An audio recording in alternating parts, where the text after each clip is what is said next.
Drakkenheim is no more. Struck by a falling star, the city bathed in eldritch fire on that woeful eve. The tumultuous aftermath brought chaos, families torn asunder, and a kingdom shattered. 15 years later, monsters stalk the haunted streets of Drakkenheim. Caught amidst rival factions struggling to rule the rubble, three unlikely partners venture forth into the crumbling city in search of riches, renown, and revenge.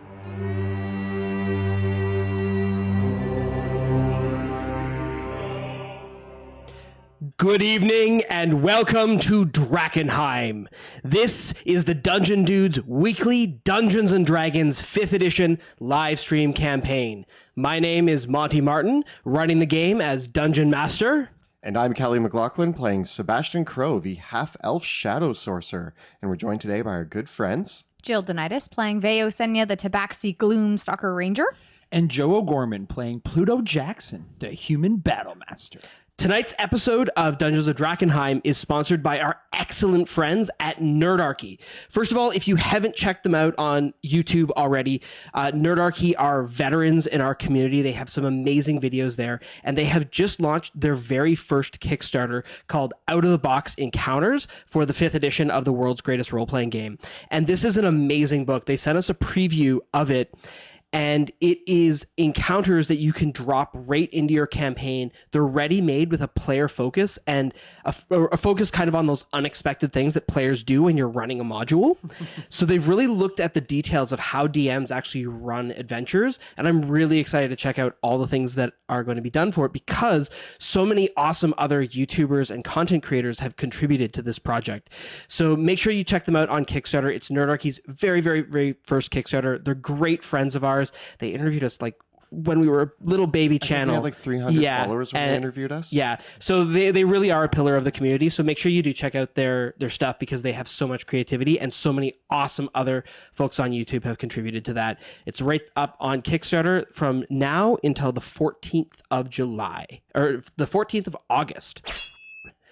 Howls and jowls ring out through the streets of Drakkenheim as the veritable hornet's nest at the heart of the Knoll-occupied territories, the great cathedral of St. Vitruvio stirs to new life. Our heroes have stormed the cathedral square and roused the ire of the Lord of the Feast, the great and terrible master of the Knolls of Drakkenheim. Leaping atop his newly resurrected mount, the Shuva, a scorpion-tailed wolf from beyond the plains and horrible abyss. The Lord of the Feast shoulders his great flail and draws forth a massive longbow as he rides in pursuit of our heroes. As he thunders forward in pursuit of Veo, Sebastian, and Pluto as the last desperate survivors of the Silver Order's attacking force. Less than a dozen survivors assemble and make their way towards the streets leading to Market Square. As they do so, the howls of the pursuing gnolls as they leap upon the death dogs and more packs find their way out from the buildings, and even the bells of St. Vitruvio, the 7 bells of St. Vitruvio, begin to sound as the gnolls pull on the strings in the tower.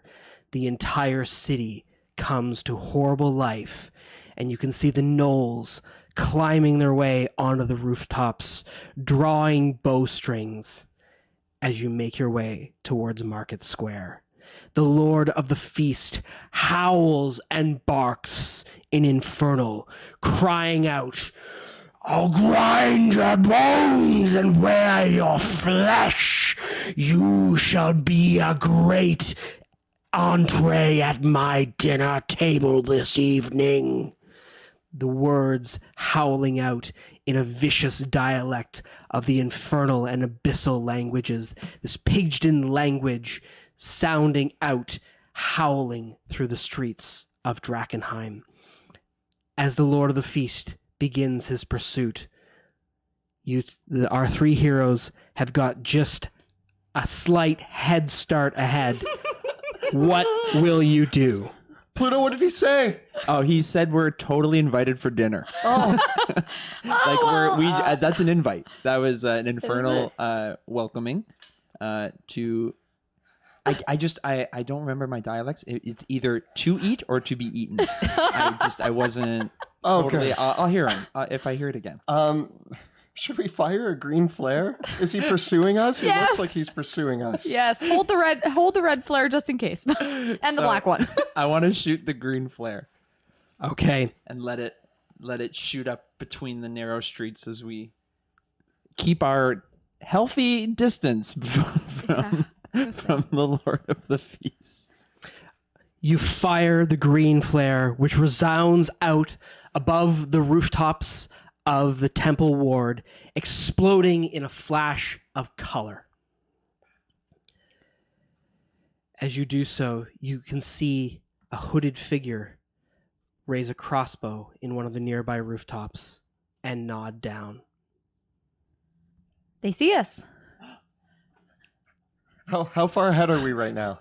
I don't want to turn around. Pluto, turn around. Okay, pulling up our map, let us look at the route that you've told me that you're going to take. You are at point 11 on the map at Cathedral Square, and you are heading to that little square that's just south of Market Square. It's actually not labeled on this map. That's bad DM. But it's the little square that's immediately south of the E of Market Square. So you're going to head straight along the southern edge of Market Square, take the wide avenue down to Slaughterstone Square, unless you want to take the back streets. As typical navigator, I'm going to say keep to the main roads. We don't want any ambushes that we're not expecting. Okay. I'm on board. You will fireball your way down Market Square, take a hard right towards where Temple Road intersects with the Market Square, and then into Slaughterstone Square. This journey is a little more than a quarter mile or so. Okay. So it'll only be on horseback at breakneck speed. It'll only be a few minutes to get there. Woo. Are you ready? Yes. Can I take a potion before as we're going? Okay. Yes. You have a little bit of a head start as the Lord of the Feast musters to get going. What will you do with that time? I'm gonna take a potion. The ointment. How much do we get back from? that 18 one? points. I'm gonna take that. How many are left in the ointment? Now 4. Can you toss it over? Yes. Okay. I rub ointment on my chest. On horseback. Yeah. Nice. Nice throw. As you're galloping through the streets. Do you need some as well, Pluto? I'd love some ointment. Here. So we Catch. have 2 ointments left. And that's 18. Yep. Back up. It puts me out of flail range. Okay. Just like So you're all taking a dose? Yes. Okay. I'm gonna keep my other potion for if we need it. Sounds good. Is there anything that you would like to do with your last moments of preparation? Because then we're going to roll for initiative. Can I drink a potion? If you would like to, yes, you can. I'm going to drink an aqua delirium potion. Okay, roll a d4. 3. 3, so you regain 4 levels worth of spells. I want to drink a potion of heroism. Okay, you have drank your potion of heroism. I And you are each individually on horseback. So Yes. for your purposes, remember your horses all have an AC of 18, or an AC of 16, a speed of 60 feet, and they have 33 hit points. think I'm gonna hold off on my potion of invisibility just in case I need to fire as we're going. Because yeah, Sebastian ended up mounted on his own horse now. Yep. With the way the escape went. Yeah. Do you Okay. want to jump on my horse? No, I got this. I'm learning very quickly how to ride a horse. Okay. I'm going to have you all roll for initiative. 18, Not bad, not bad. AC 16. 33 hit points, speed of 60.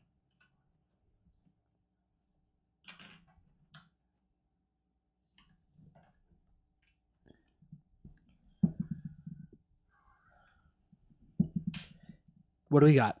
16. 16 for Veo, 8. 8 for Sebastian, 21. 21 for Paluto. Okay, wow. I rolled So a 20 and a 1. I'm really feeling like I found the middle ground. this is actually pretty straightforward. So you will all go first. Sweet. My 8 beat. Yeah, I rolled really poorly for the Lord of the Feast. Nice. And it was Yeah. AC of what for the horses again? Yeah, I did. Yeah. Incidentally, the Lord of the Feast does not have a dexterity bonus. I believe it was 16 AC, 33 hit points, 60 speed. Okay. And remember, your mount goes on your turn, and it can take the dash, dodge, and disengage actions. Okay? So, here's what we're going to have. Because we're rushing through the city streets, we're going to keep this in our minds as the chase begins. The Lord of the Feast is currently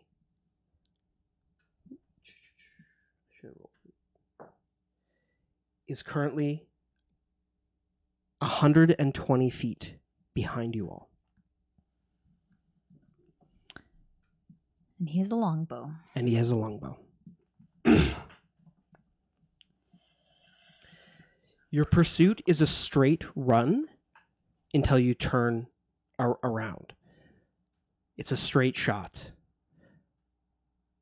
Paluto, you are first to act. Oh. As you do, turning behind you, you can see the Lord of the Feast in pursuit atop the Shuva, and he is surrounded by a pack of death dogs that are baying and howling, coming forward towards you as well. And gnolls are beginning to flood the streets, some of them even hopping atop the larger death dogs to use them as mounts as well. So like just a typical sort of day in Drakkenheim. Just a regular It's like a old... riot in the streets. Oh, man. I'm so scared. Well, I ride as fast as I can. I'm gonna 120 feet. Yeah, I'm just gonna ride. I'm gonna ride, and my horse is going to take the dash action.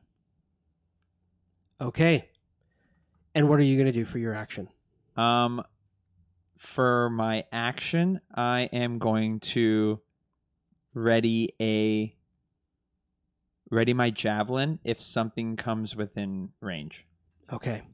So if something gets on the side of us or in front of us, that I can hit with the javelin. All right. Veo, what are you going to do? If I ride backwards on my horse, am I at a disadvantage? If you ride completely backwards, are you at a disadvantage? Yes. Okay. But you can turn around to shoot. Okay. I will then dash with my horse. Okay.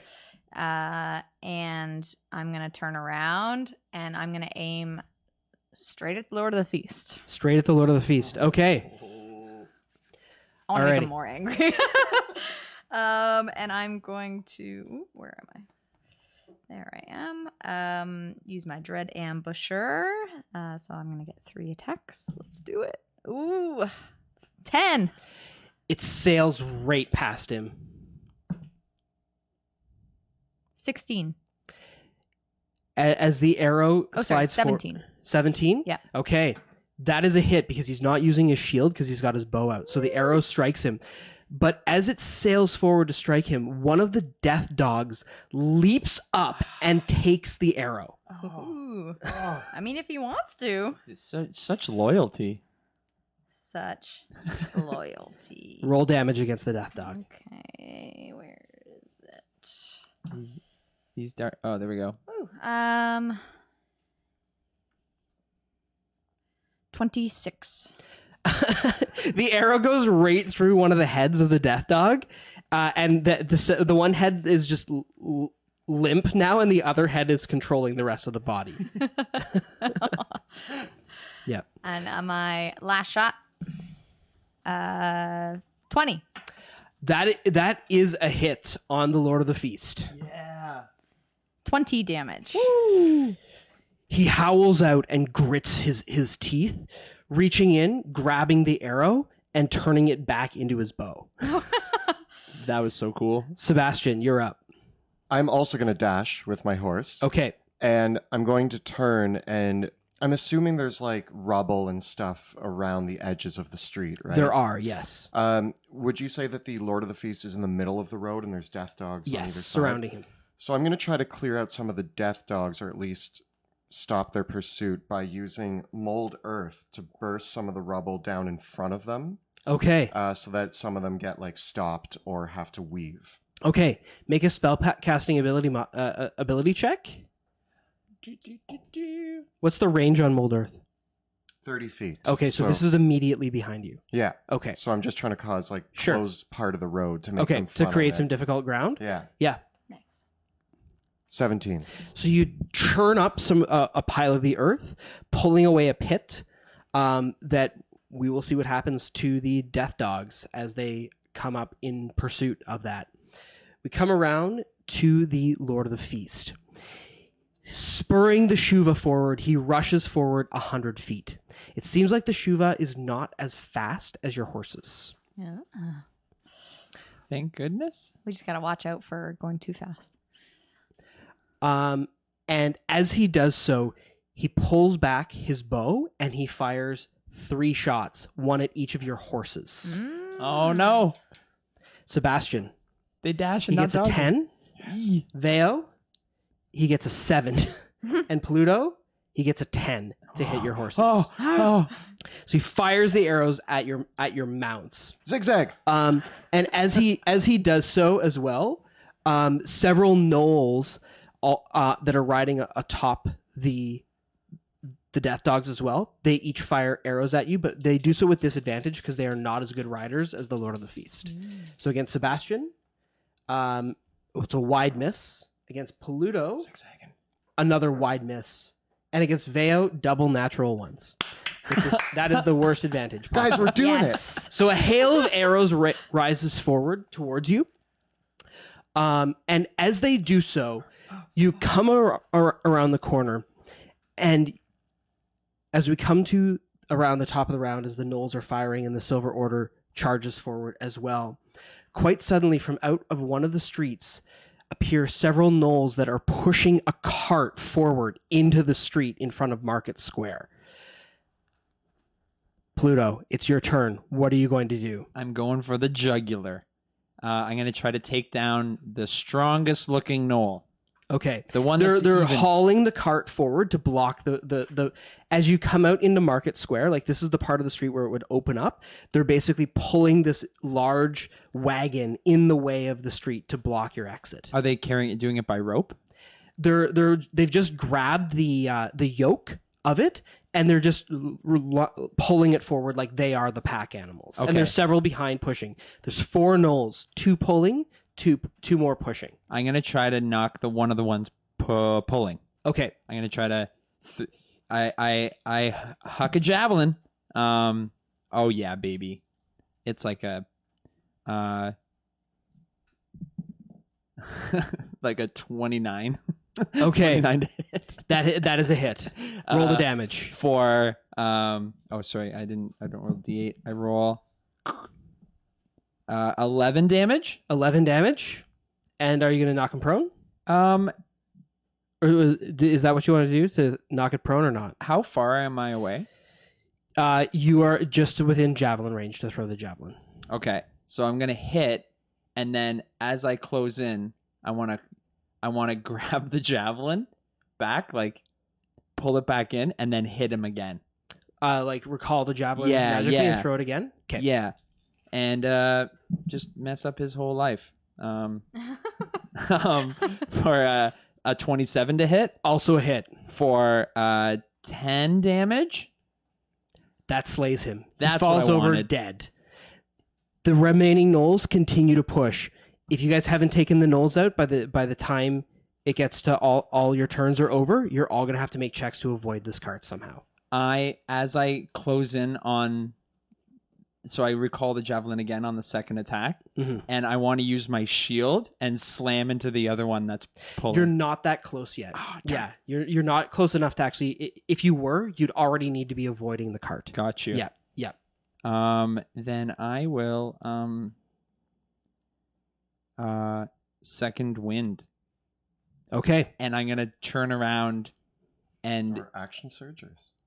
I could. Or no, wait. Are you just second winding to gain? Yeah. Points? Okay. And I want to yell back at this demon dog, this evil Shuva.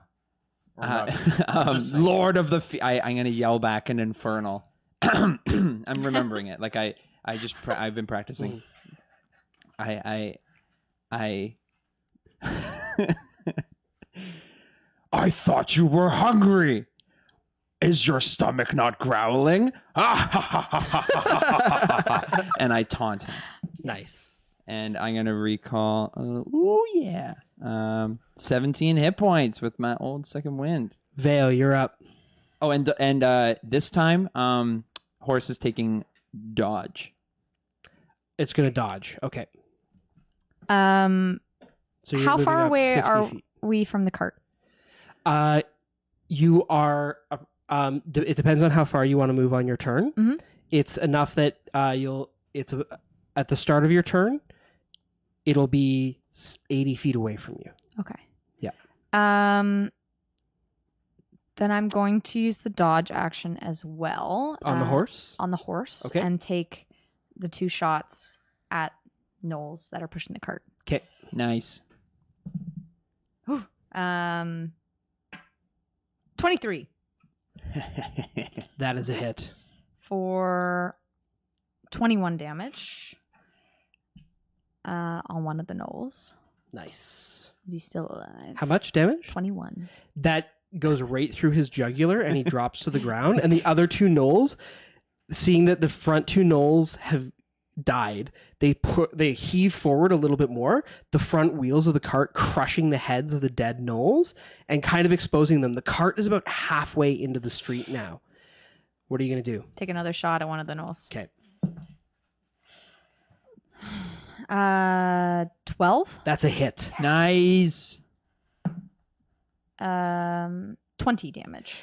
He dies, and the last gnoll isn't strong enough on his own to push the cart at all anymore. It's still halfway through the street, though.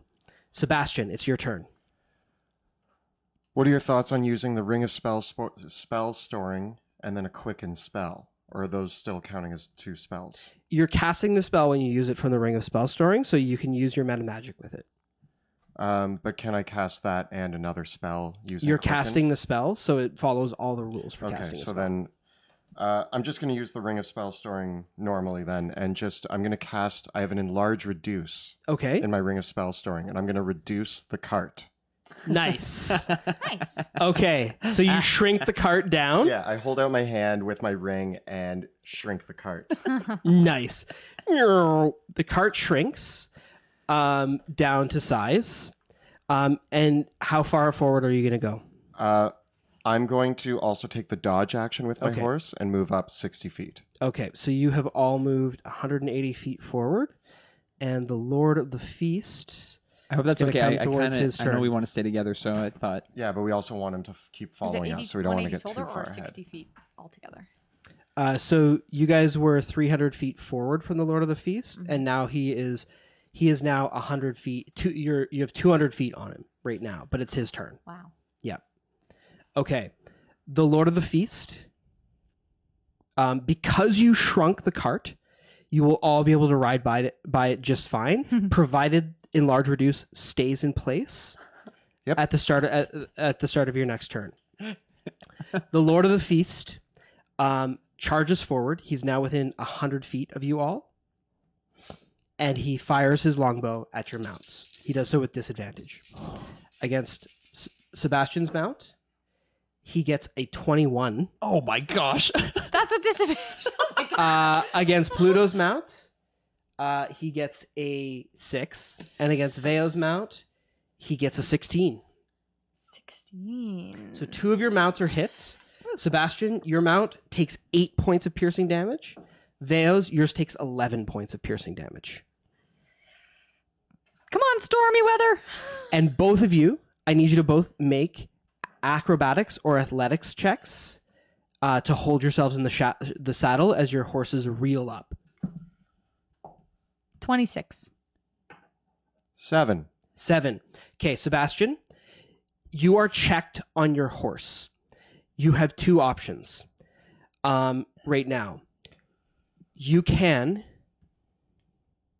fall off the horse, or you can give up your action next turn and make a concentration check.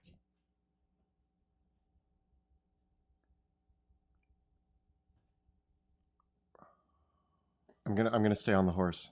Okay, give me a concentration check. DC 10. I'm good. Okay. So, Sebastian, because your horse reels up, you're going to lose your personal action next turn because you basically have to clutch onto its neck to stay onto Is stopping concentration an action? it. It is not. Cool, No. good. No. Okay.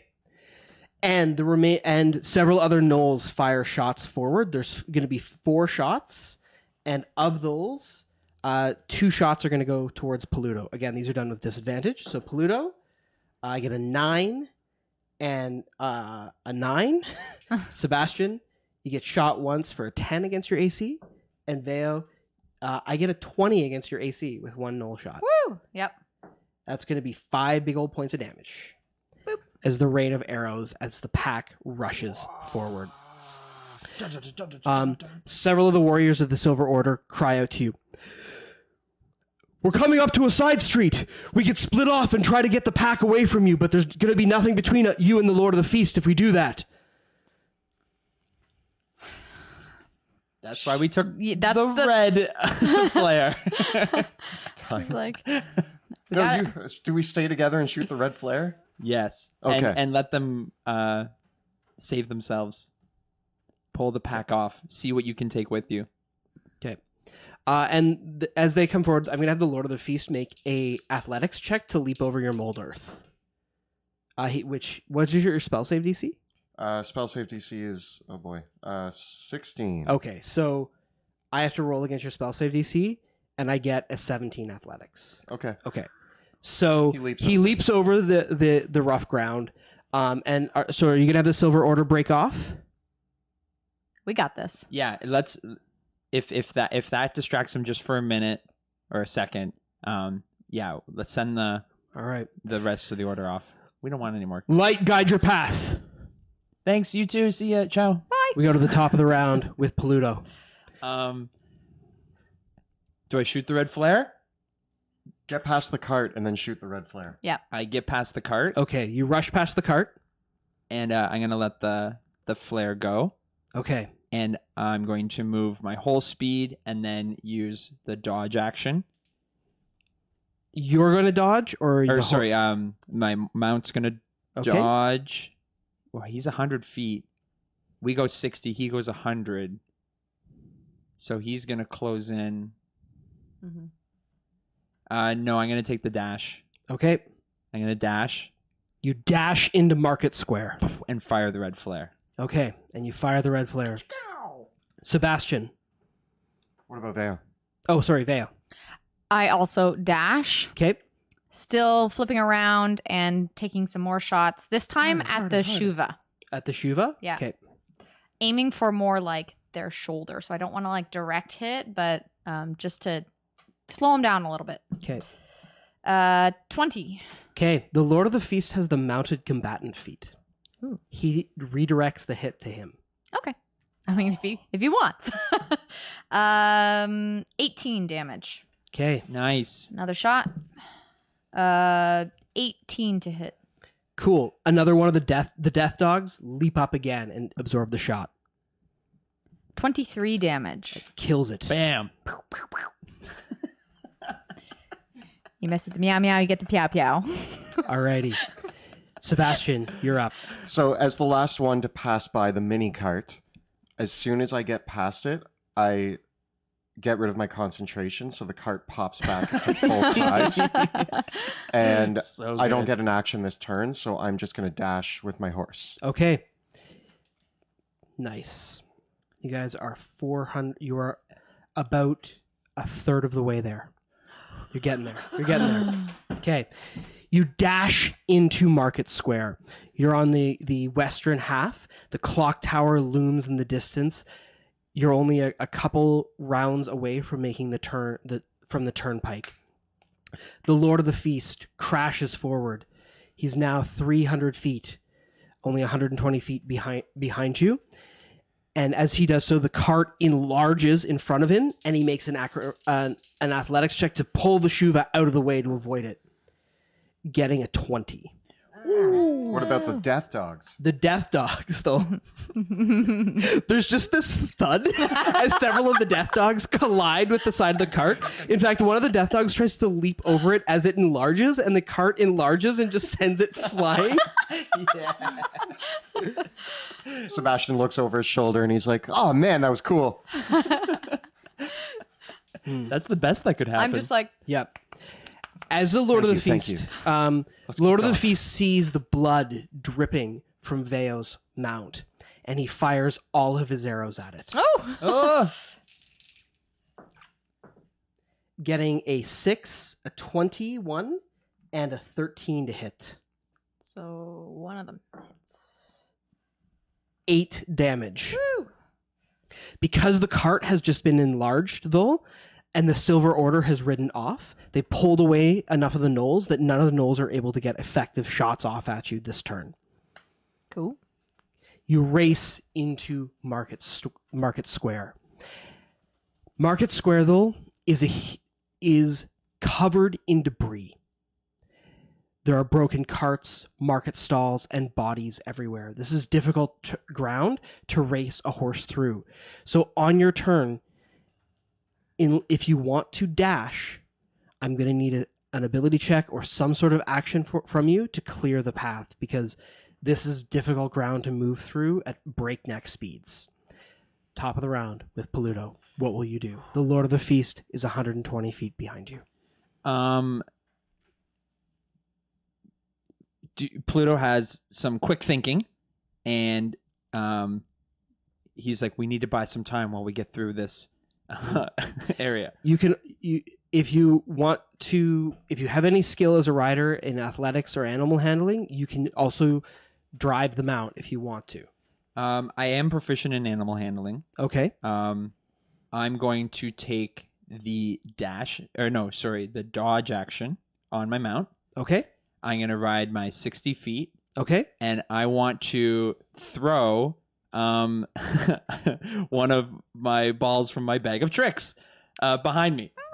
Okay. Distract them. Go. Roll a d8. I got a 1. And it was the tan bag. It is the tan bag of tricks. It's a jackal. A jackal. A jackal. A jackal appears in the road, taking shape several feet behind you as you rush forward. Because you are moving at moderate speed, you can give me an animal handling check to drive your horse.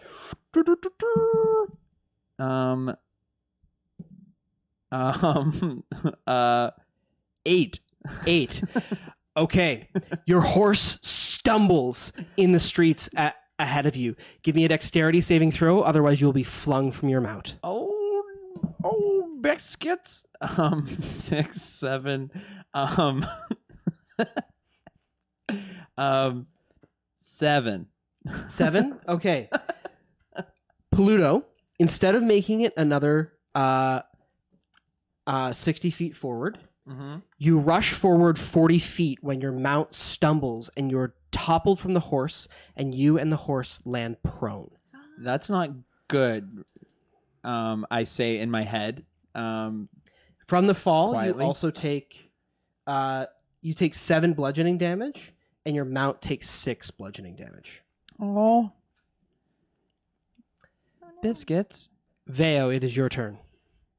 I use the dodge action on the horse, Okay. and I'm going to continue to distract the Lord of the Feast with some shots. Okay. Because we can still see him, correct? You can still see him. He is 120 feet behind you. Okay. 21. That is a hit. 21 damage. Ouch. Nope. 8. Okay. He is incensed. As he pulls the arrows out, you can actually see, though, it looks like the wounds are healing. Like he might be regenerating from some sort of, like, you can see that they are leaking out with the kind of blackish purple bile that he bleeds. Yeah. But where the arrows have shot in, the blood flow stops and clots and pulls itself back together. He is regenerating as he takes these shots. He's not getting hurt. Uh-oh. Okay. You rush forward 60 feet. Yeah. I need you to make an animal handling, athletics, or acrobatics check. Acrobatics, I got 26. You spur the horse, kick it into high gear, and you rush forward on the back of your mount, deftly dodging out of the way of all the debris going forward. Okay. Sebastian, it is your turn. Is the debris clearable by mold earth? Many of the debris here is not rubble, but Okay. actual carts and manufactured objects, market stalls, and even some corpses. Would it be a bonus action or an action to scoop Pluto up? It would be an action if you want to scoop Pluto up on Then your horse. I am going to quicken. Would it logically, would I be able to scorching ray a bunch of the debris out of the way, like blast it? If you want to blast the debris, Yeah. yeah, you can. Okay, so I'm going to quicken scorching ray, and I'm going to blast the debris out of our way. Nice. So cool. And then with my action, because I quicken that, I'm going to reach out my hand as I ride by Pluto Jackson And pull him up. and pull him onto Okay. my horse. Okay. Alrighty. Make your attacks with Scorching Ray. Epic. All right, first attack gets a 19. Okay. Second attack gets 20. Okay. Third one is 16. All three hit, and the objects here, as loose wood, timber, they're vulnerable to fire damage, so double the damage that you deal. As long as you deal over 25 points of damage, you will blow away all the debris. Woo! 9. I'm going to use another point to reroll one of those dice. Oh, that's another one. So 6, Yep, okay. That's 15. 10 more. 25. Okay. Okay. The debris is blown out. The road is clear. You go to scoop Pluto Jackson up. I'm going to have you both make strength checks. Boy. Pluto, as I'm riding by, I'm like, Pluto, you're going to have to do most of the work. Okay. Does my bless help with... No, it doesn't. It's just... It does. Does it? Yep. Ba-bam! Shh. Stop laughing. Can I use athletics? Yep. 14. 14. What did you get? 4. 4. I'm looking for a combined total of 15 or higher. So the working together, Pluto does most of the work, and you pull, and Pluto, you pull yourself up onto Sebastian's mount. And almost you off the horse. I put out my arm. You grab it, almost pull me off, let go, and you just climb onto the horse yourself without touching me. Yeah. Yeah. Both of you can give me dexterity or saving throws. 16. 16. 13. Okay, so there is a bit of a slip up as the two, because Sebastian, your check was really, really low. It would have been really easy for you to slip out, but you're able to kind of pull yourself back up and right yourselves, so you both will be able to act normally on your turns as your horse rushes forward. So you guys are now on 2 horses. My horse is going to take the dodge action. Thank you. Okay, your horse dodges and Veo's horse dodge. Horse dodge. as well. Okay, the Lord of the Feast takes his turn and he makes his way ever forward. So you guys are now 460, Thanks, bud. and he Got is you, man. 400. Does, Okay. does he also have the appreciate ref that. Just training hold on too tight. when he goes? Sebastian blew it up. Oh, okay. So now we don't. Okay. Yeah, Sebastian blew it all up. So no, he doesn't have to worry about it now. Mm. so happy. And as he does so, he fires 2 arrows at Veo's mount, getting an 8 and a 18, Yes. and 1 arrow at the mount of the 2 of you, getting a 14. No. Veo, your mount takes 7 damage. Zigzag, zigzag. How's it looking? 7 damage? Yep. It's got 7 hit points left. I've got a plan. Don't worry. Okay. Don't worry, you can run faster than the horse. Probably. Okay. Actually. You are coming around the bend to make a sharp 90-degree turn into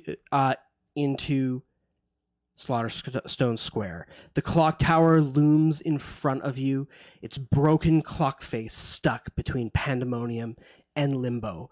In the shadow of the clock tower, this sharp turn at the speed that you're going at will be a difficult maneuver. What will you do? I give the reins to Pluto. Okay. So Pluto, it's your turn. Pluto, I need you to take these. I don't know how to turn a horse. do I? Yes, I do. I can turn a horse, and I do it. I turn the horse ever so well. I'm a good horse guy. Horseman. Horseman. I am Minotaur man. I'm gonna do the turn. Okay. Is there anything else you'd like to do with your action? Ooh. Now that I'm holding the reins, It's just way better that you're holding the reins than me. I can't ride a horse. I want the shield on my back, and I want to try to like use it to like Okay. hopefully take one of the arrows that's So you're dodging effectively as for well. sure coming. Okay. At me, us, Okay. family.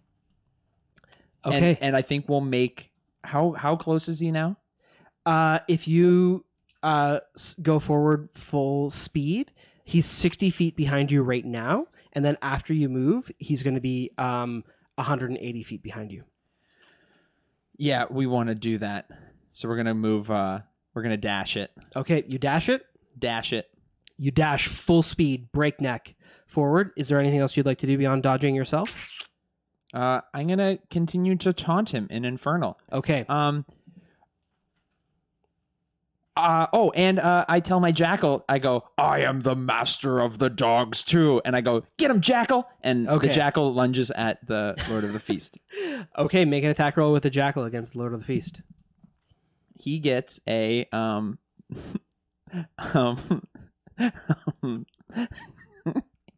he's doing his best out there. He gets a 10.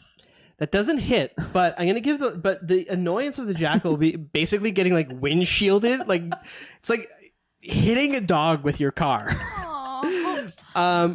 The Lord of the Feast comes up to it, and Get him. the Shuva kind of stumbles over it as it leaps down. The Lord of the Feast tries to control the Shuva for a moment, but the Shuva just goes right for the jackal and bites it at the jugular and starts devouring it. And it's running as it's eating. So the Shuva is not going to fully dash this turn. It's only going to move its full speed forward. I am horrified at the sight of my jackal friend being murdered, but he did it for It love. was a magic dog. It didn't count. Magic dog didn't count. You heard it. Sebastian, Vale, what are you going to do? So if we dash, how far away are we from our destination? You'll be coming around the corner, Mhm. and then it's only 200 more feet to Slaughterstone Square from there. Okay. Before I go around the corner, I'm gonna take 2 shots at the Lord of the Feast. Okay. I want to use magic arrows this time. Okay, go for it. Smart. 23. That is a hit. Whoa, sorry. Oh, nice. 26 damage. Nice. Second one. Crit! Ugh. If you kill him before we get there, I'm going to be upset or I'm- happy. no. I don't know. So okay with 25. 25 damage? Yeah. it. Okay. So okay with it. So okay with it. He's taken a boatload of damage, but he's not bloodied yet. Oh No. my gosh. Do I notice if he heals using magical arrows? He does. He Even does. with it? And we're looking for a specific kind of damage. Hmm. Hmm. Okay. Okay. Okay. I wonder if it's Okay. fire. He is super incensed still, and he's definitely not going to break the pursuit. And then I'm going to dash as fast as I Okay. can. Yeah, did we taunt him dash. enough? Is it working? What Oh, happened to yeah. our red flare. Where's our backup? He's coming. Okay. The Lord of the Sebastian Feast. literally Do yells. I need to roll any Where's acrobatics or our anything? backup? Not No? yet. Okay. The Lord of the Feast fires his arrows at Veo, all of them at Veo's mount, Whew. getting a 19, Yep. a 18, wow, and a 9. My horse is done. How dead is it? Let's just see. Pretty dead. It takes 10 points of damage. No, it's dead. Oh, no. You're riding a dead horse? Yep. Yeah, as the horse collapses to the ground, dead. It's okay. Veo, I'll figure it out. make a dexterity saving throw. 10. You don't land prone, but you take 10 points of bludgeoning damage as you stumble in the street and land on your feet. Okay. Okay. I'm okay. You can run faster than a horse, right? Like, Okay. is That's not my Alrighty. plan. At this moment, Anson and several of the hooded lanterns appear across on one of the buildings that is just at the intersection of Market Row around the corner. They unveil it off, and Anson turns and he sees you stumble, and he's like, Veo, I've got one good shot. I can use it to get you or get him. Get him! Okay. He pulls back a large canvas, revealing that the hooded lanterns have set up a ballista on the rooftops. And he turns the ballista towards the Lord of the Feast. And he fires it at the Shuva, Shuva! getting a 26 to hit. Yes. Handsome! And the Shuva takes 30 points of piercing damage from this ballista shot. Yes. And howls out. It's bloodied by it. And the Lord of the Feast has to make a check to stay in the saddle.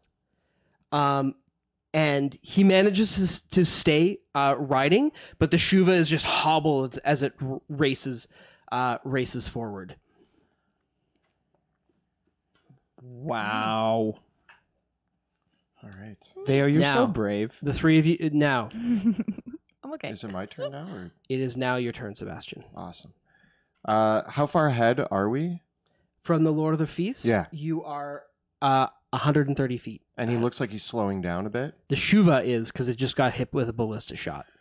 You're also in control of the horse now. So Da-da-da-da-da-da-da. I am going to turn again, and I'm just going to do the same thing I did before. Now that I've blown the rubble out of the way for us to breeze past, I'm going to use mold earth to cause more rubble to fall in the way. Nice. And so I do it again. I just, Create some difficult ground. yeah, and continue clutching onto Pluto for life. Okay. So we now go to the Lord of the Feast himself, who spurs the Shuva forward across the difficult ground. I'm going to have him roll with disadvantage because of the mold earth. And they get a 15 against your spell save DC. Not good enough. They stumble, and the Lord of the Feast falls off the Shuva, the Shuva, and he howls back at it and howls towards you. Because he's taken so much damage, though, you see the rage in his face, and he says, "I'm going to tear you all to shreds." And he gets onto his feet, and begins to get back onto the Shuva and spur it forward. Pluto, you're up. Continuing to taunt him in Infernal. Nice fall, no legs.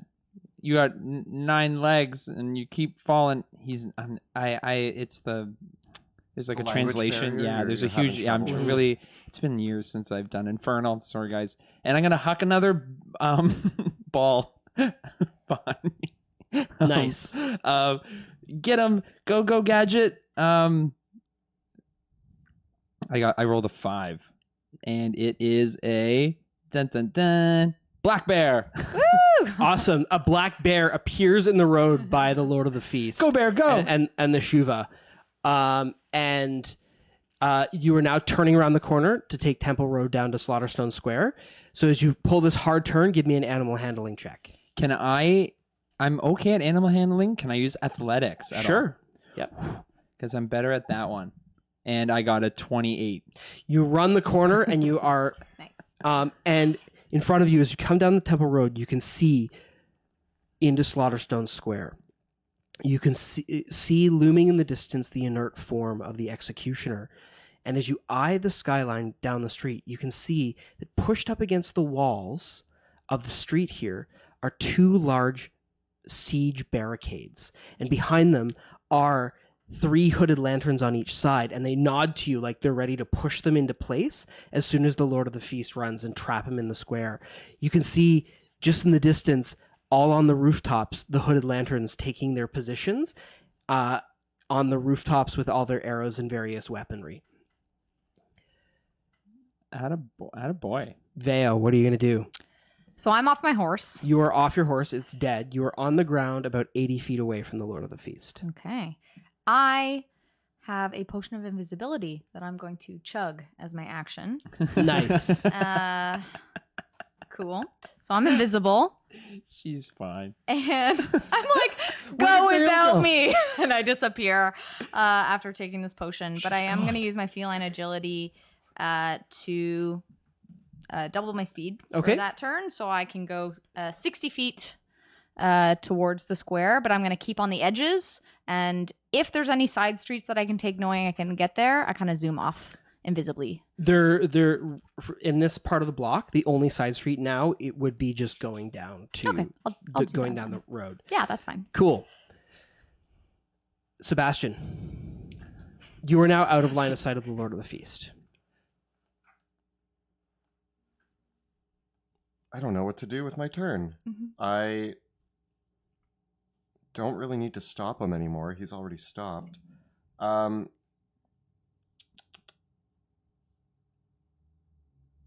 just going to ready in action. If he turns the corner, I'm going to shoot a firebolt at him.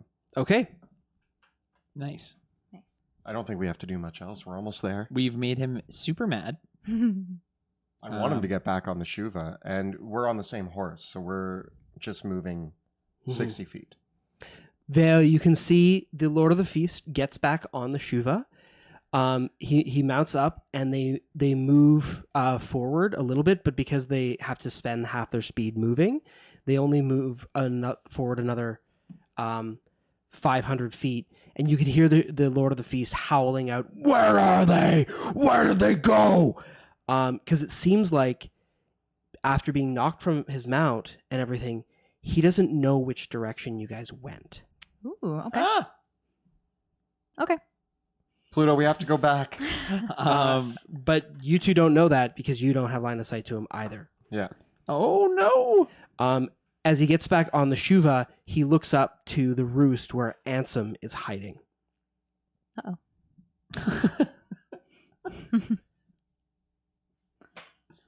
And as he does so, he sees Ansem up there, takes his longbow, and he fires 3 shots at Ansem. He hits Ansem twice,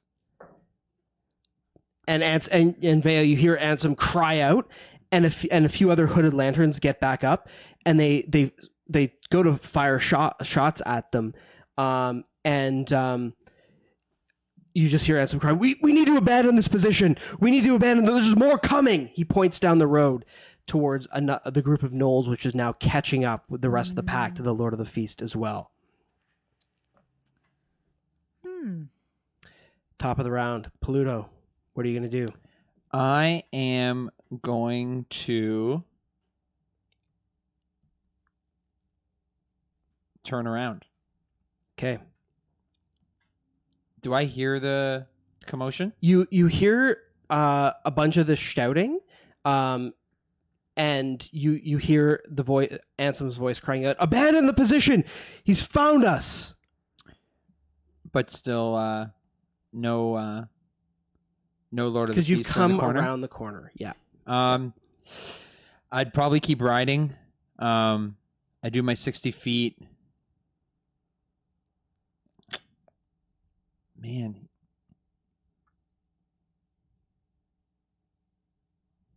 We have to have some sort of I think that we would Signal. notice. Like at this point, I feel like I would turn around and be like, "Is he following us still?"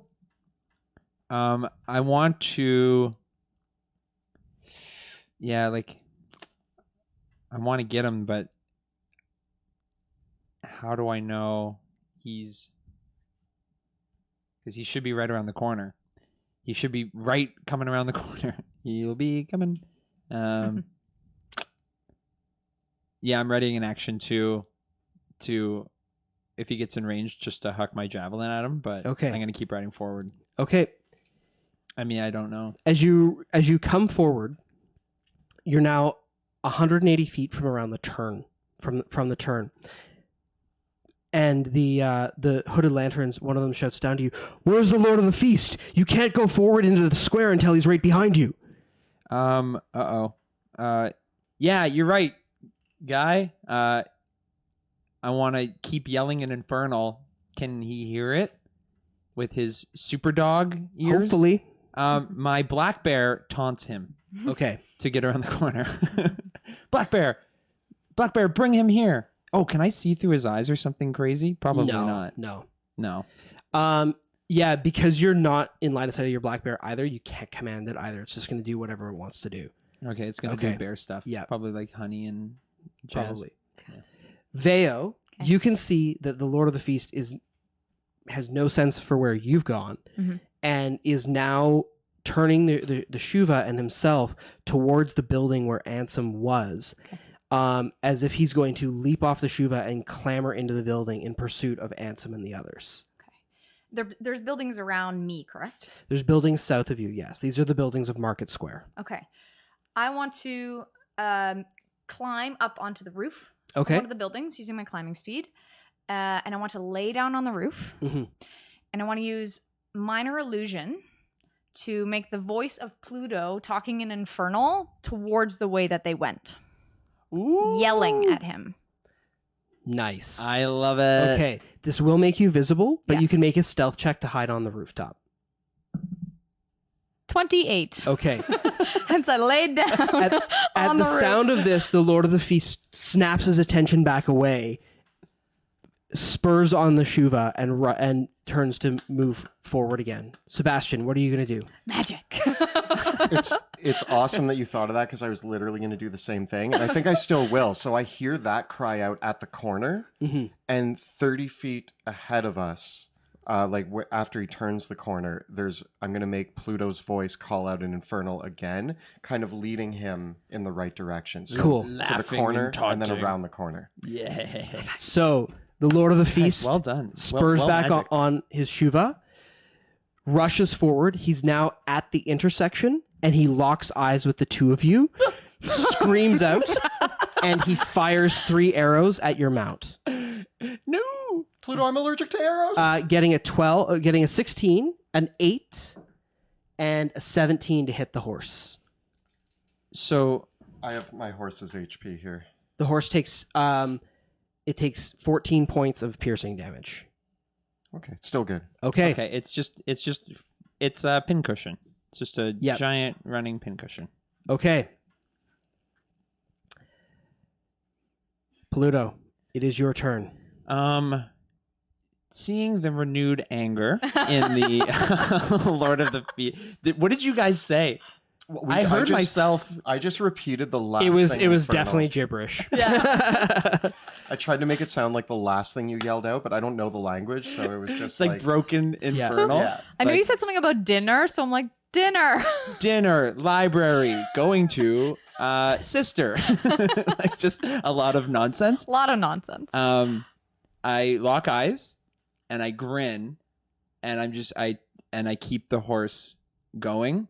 Okay. He's how far now? If I got He is from your position. So you are about came around the corner.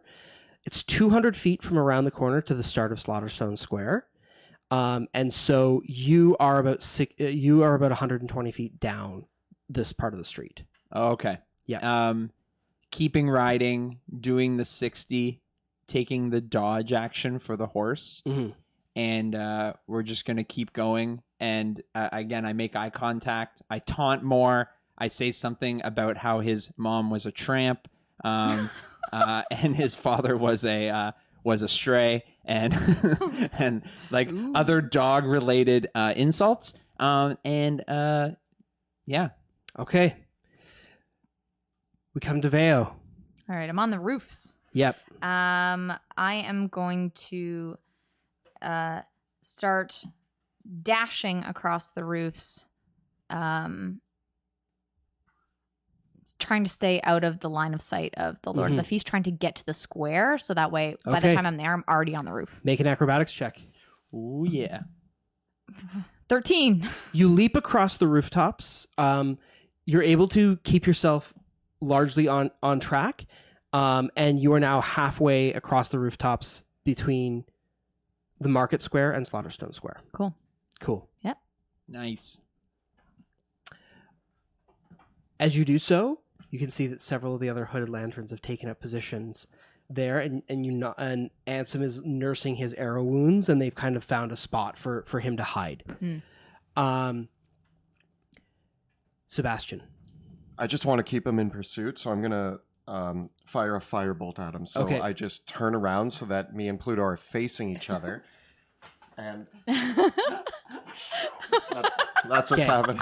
It's very dramatic. What's the range on Firebolt? 120 feet? It's 100.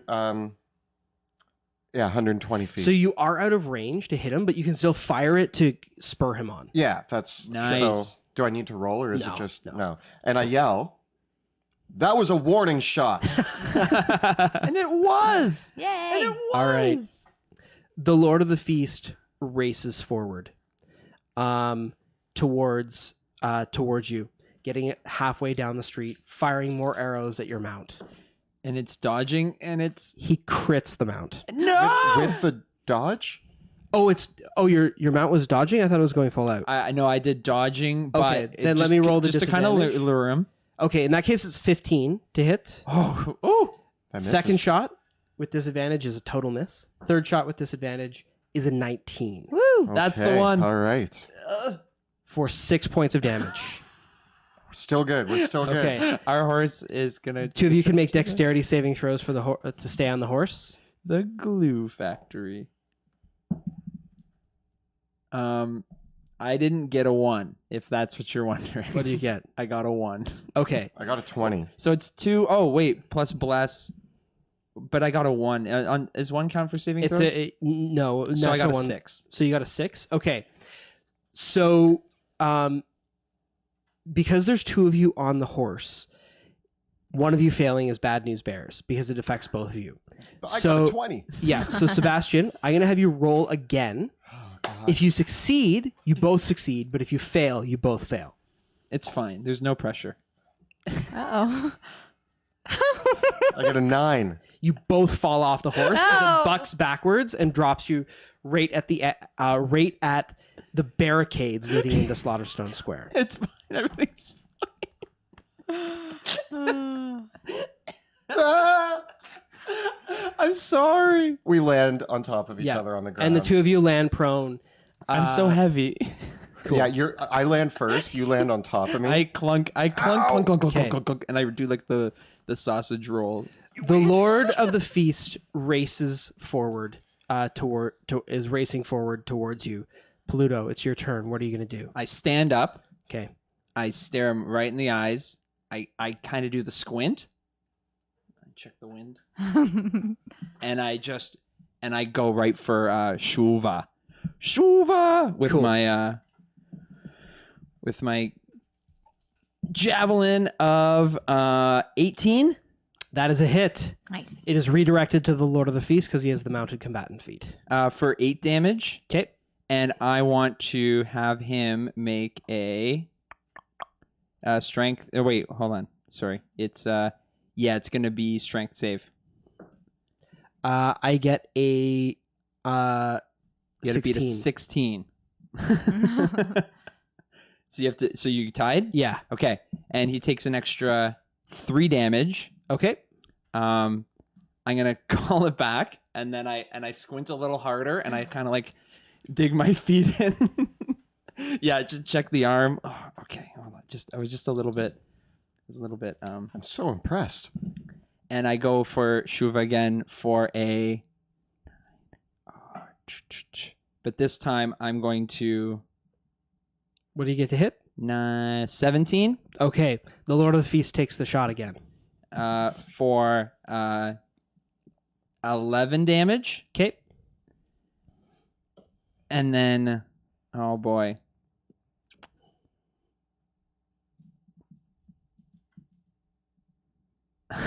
I start backing up. Okay.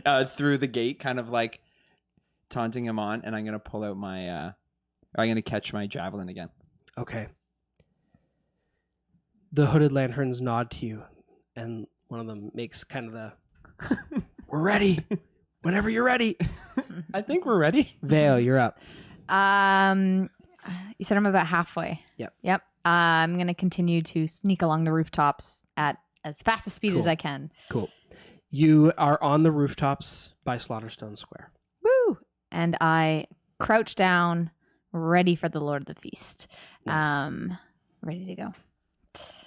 Sebastian. While Pluto is like checking the air, checking his wrist, lining up the shot, Sebastian is screaming and just running into Slaughterstone Square as fast as he can. So Sebastian's going to take the dash action and just run through the barricade. Okay. That's appropriate. You race towards the barricades, the Lord of the Feast in hot pursuit. The moment is now upon you. The trap is sprung. We'll see what happens after the break.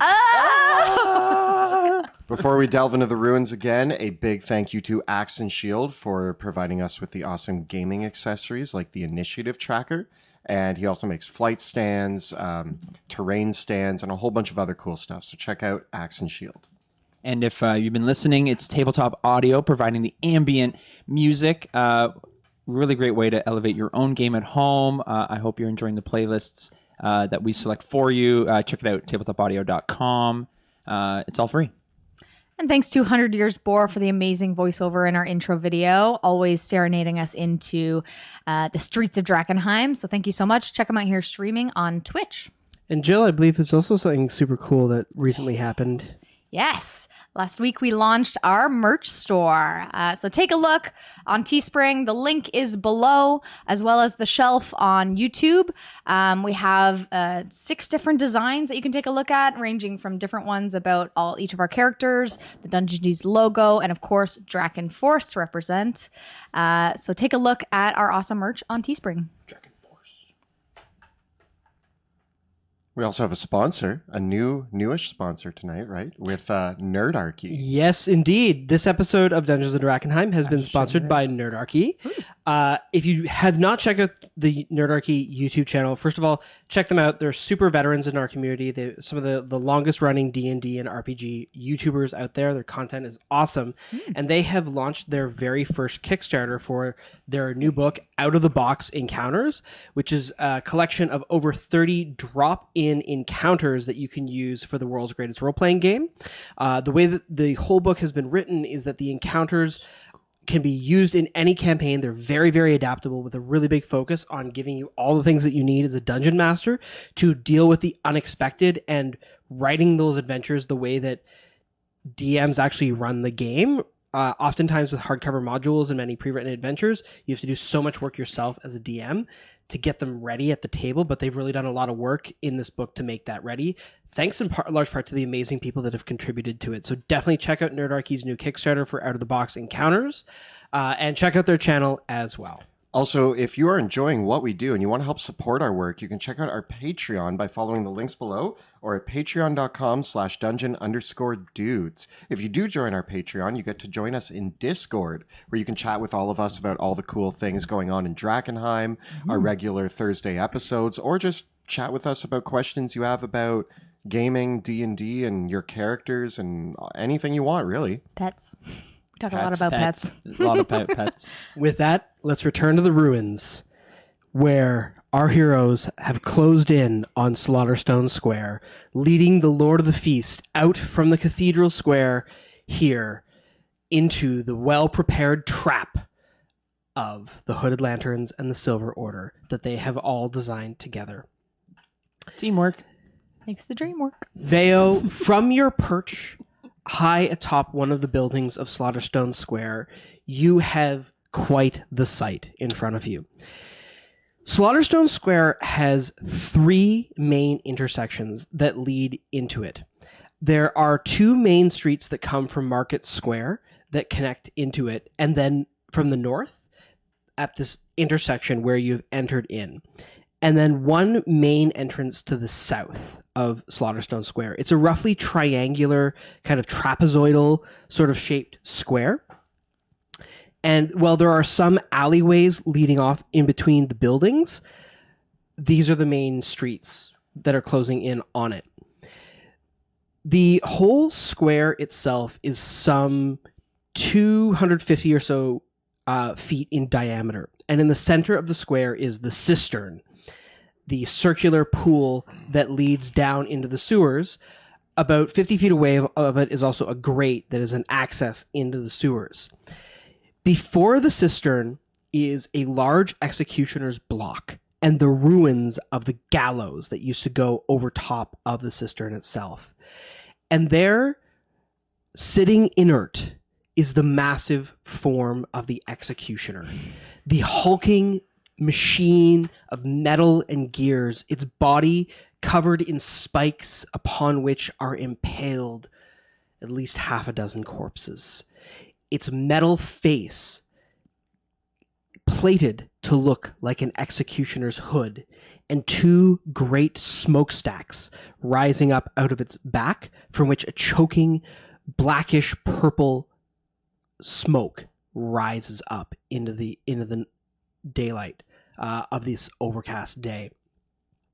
It lays there inert, despite the fact that surrounding all of Slaughterstone Square, at the south, the Silver Order has set up several barricades, and you can see that they pulled carts, lashed together barrels and other things to make this makeshift barricade to the south, upon which, at the top of this barricade, they've made a makeshift rampart, where there are many of the members of the Silver Order that have turned their lances into pikes, and they're holding them down from the top. Here, at the north end of the square, the other road that intersects from the north, the Hooded Lanterns have pulled across several carts as well, and they've even made makeshift ladders that they've set all across the rooftops, and there are several dozen of the Hooded Lanterns there in positions with bows. Standing on top of one of the carts is the Lord Commander himself. And you can see that he's got a pair of axes that he's holding in one hand, the large battle axes. And as he catches sight of you, he flings a rope down and he yells out to the 2 of you, "Come on! Just run here. You'll draw the ire of that big thing and we'll get you up to safety." As he lowers the rope, holding it in one hand, extending the other as his axes are stowed. He reaches out and says, "Come on, hurry!"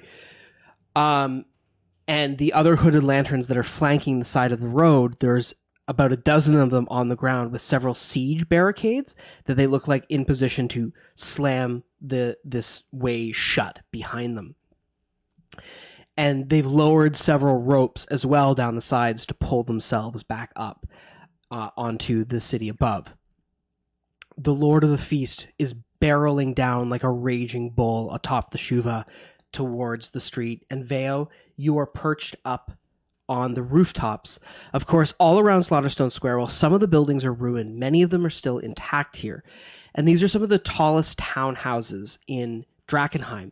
They all have these high steeples, and the windows look down upon the square like a judgmental jury standing over those who were executed here at Slaughterstone Square. And of course, most of these buildings have very large balconies as well, because in the heyday of Drakkenheim, people loved watching their executions here. But of course, the hooded lanterns, many of them have taken positions up in these balconies, and they've covered them over with canvas netting to give them snipers' nests that they're going to use to shoot down below. With that, Pluto, what will you do? I will.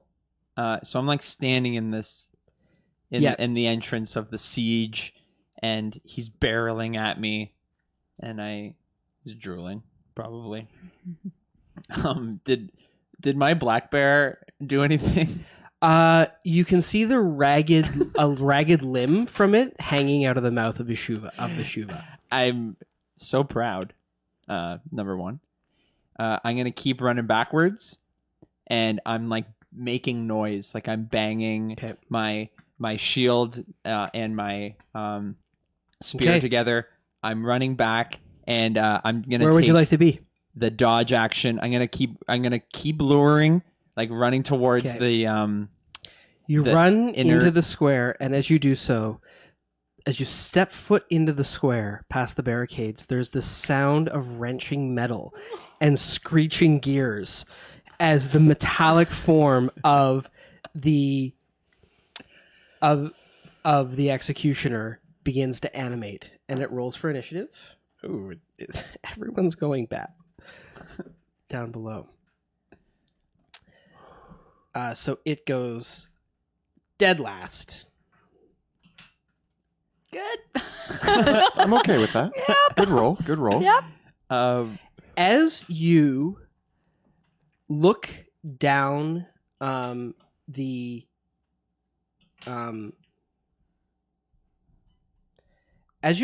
road as you head back into the square, you can see that behind the Lord of the Feast is a massive pack of gnolls. Probably several dozen of them at the very least, maybe more, that have been following in pursuit. So, the executioner goes dead last. Yep, dead last. Then your allies will also get to act. The pack, the Lord of the Feast, and then we're keeping the same initiative order from before. Sounds good. Okay. Because this is effectively the same encounter. So you rush into the square, you take the dodge action, you are in place. Veo, what are you going to do?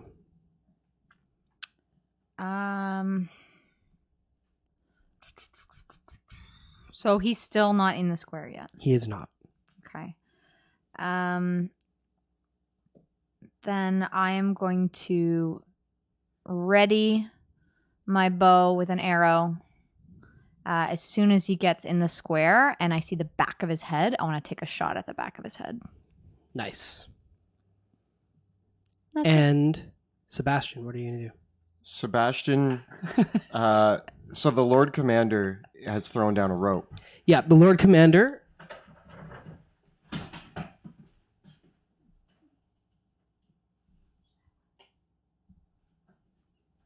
Okay. Sebastian runs Yeah. to where the rope is. He doesn't climb up yet, but he grabs the rope and he looks up and he says, "One moment." Okay. And then he gets ready as well for the Lord of the Feast to enter the arena. Okay. Are you readying a specific action?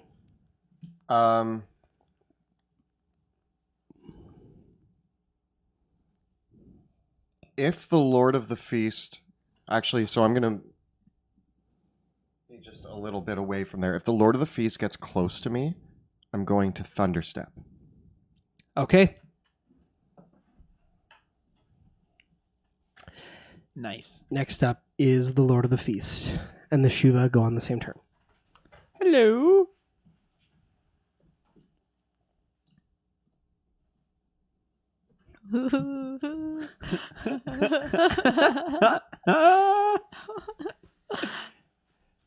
Okay. The Lord of the Feast rushes into the square. As he does so, he throws his longsword, and as he rushes forward, he's dropped his longbow, and he's picked up his flail once again and is swinging it over his head. And He's taken up his shield as well. As he comes into the square, two things happen. The hooded lanterns cry out, "Now!" And they wheel out from the sides the barricades. Yes. Like shooting Boom. a dog in a cage. Oh, that made me sad when I said it.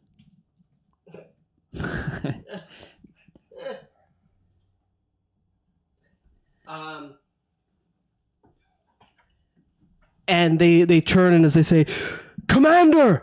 Lord Commander, there's a large group of gnolls coming down this other way. They're going to crash against the other side of the barricade." And the Lord Commander says, "Get back onto the tops. Shoot them from up above. It'll be like shooting fish in a barrel."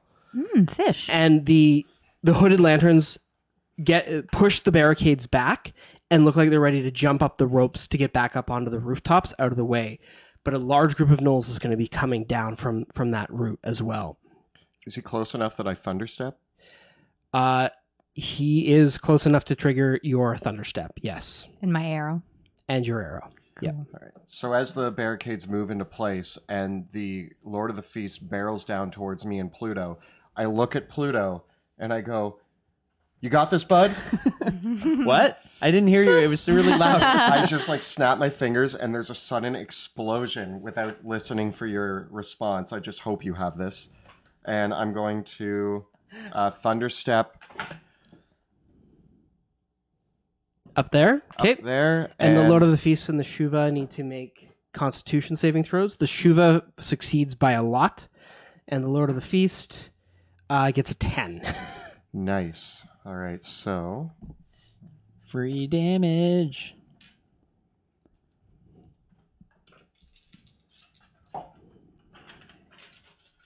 Nice. 20 damage. Nice.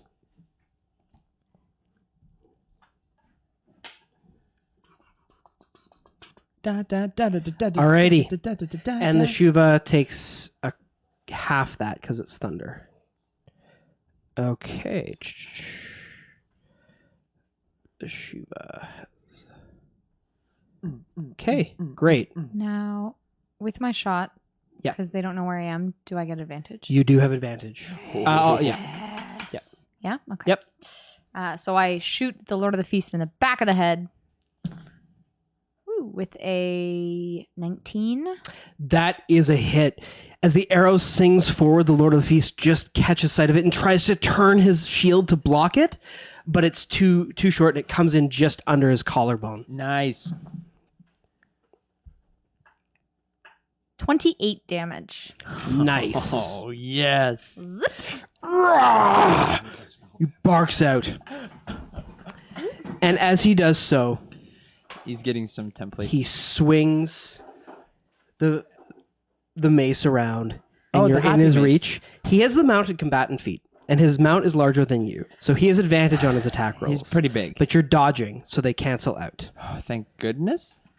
Okay, so So much fire. here come the attacks of the Lord of the Feast. First, the Flail of Madness gets a 22 to hit. The Flail of Pain gets a 15 to hit. And the Flail of Paralysis gets a 13 to hit. Okay, so the So you're first one hit is by a the Flail definitely of hit, Madness, which is jokes on him. which does 15 points of bludgeoning damage, and I need you to make a Wisdom saving throw. You know what? I will. 15 damage. Wisdom. And they said I wanted to get resilient wisdom. You said your favorite thing is failing wisdom saves, right? I get an 18, surprisingly. Wow. Okay, you are good. You do not have to make melee attacks against a random target on your next turn. You're all good. Okay. Okay. I'm already mad because I'm standing right in front of him. Okay. Next up is the pack. They come rushing down the road. They will be reaching the barricade next turn. Next are your allies. They take positions, and several of them begin firing at the Lord of the Feast. A hail of arrows comes out from the hooded lanterns and the others. Many of the other hooded lanterns on the rooftops over there, though, have turned their attention to shooting towards the pack of gnolls that is rushing towards them. So there are going to be 3 shots against each of them from the rest of the hooded lanterns. That's good. We want that. We want them to deal with the gnolls. Yeah. Unfortunately, none of the hooded lanterns' arrows are able to penetrate the defenses of the Lord of the Feast, but the Shuva is hit twice. Yes.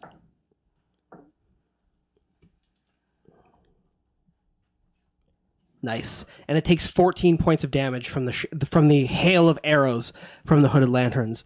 Meanwhile, the Silver Order is holding their position at the south, and they blow their war horns, a signal that more gnolls are approaching from the south as well.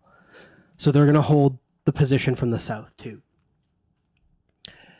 Next, the Executioner. You're down there by yourself. There is Look out behind you. What's that sound the behind me? sound of smoke, the smell of smoke, and the sound of wrenched metal fills the air as the Lord of the Feast locks eyes with the Executioner. It takes out its massive axe-like hand and its pincer-like fists. Its body lunges forward, smashing the cart in front of it out of the way as it lumbers 30 feet towards Paluto. Hello. As it does so, it cries out. There's a cry of keening metal as the corpses on its body reach forward, and a cloud of specters emanates out, these wailing visages coming forth from its body as the horrific spirits of the dead emanate from the Executioner. A chorus of voices, the last words of the Executioner's victims. No! Run away! Don't leave me here to die, please! You've got to help me! Cry out the horrified, anguished spirits that appear in a chorus around it.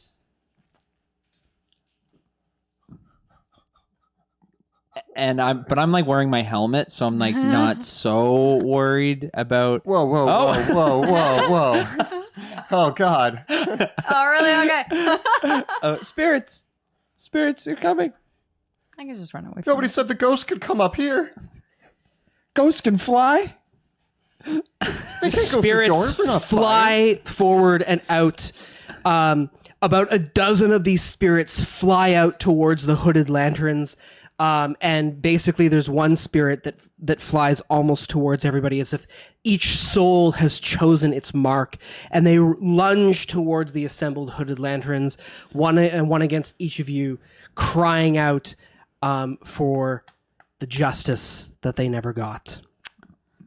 They reach out towards each of you. Paluto, I get an 11 against your AC. Ooh. Sebastian, I get a 14 against your AC. Shield.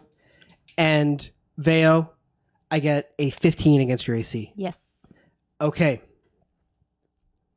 Veo, you are hit for 7 points of necrotic damage, and you need to make a Constitution saving throw.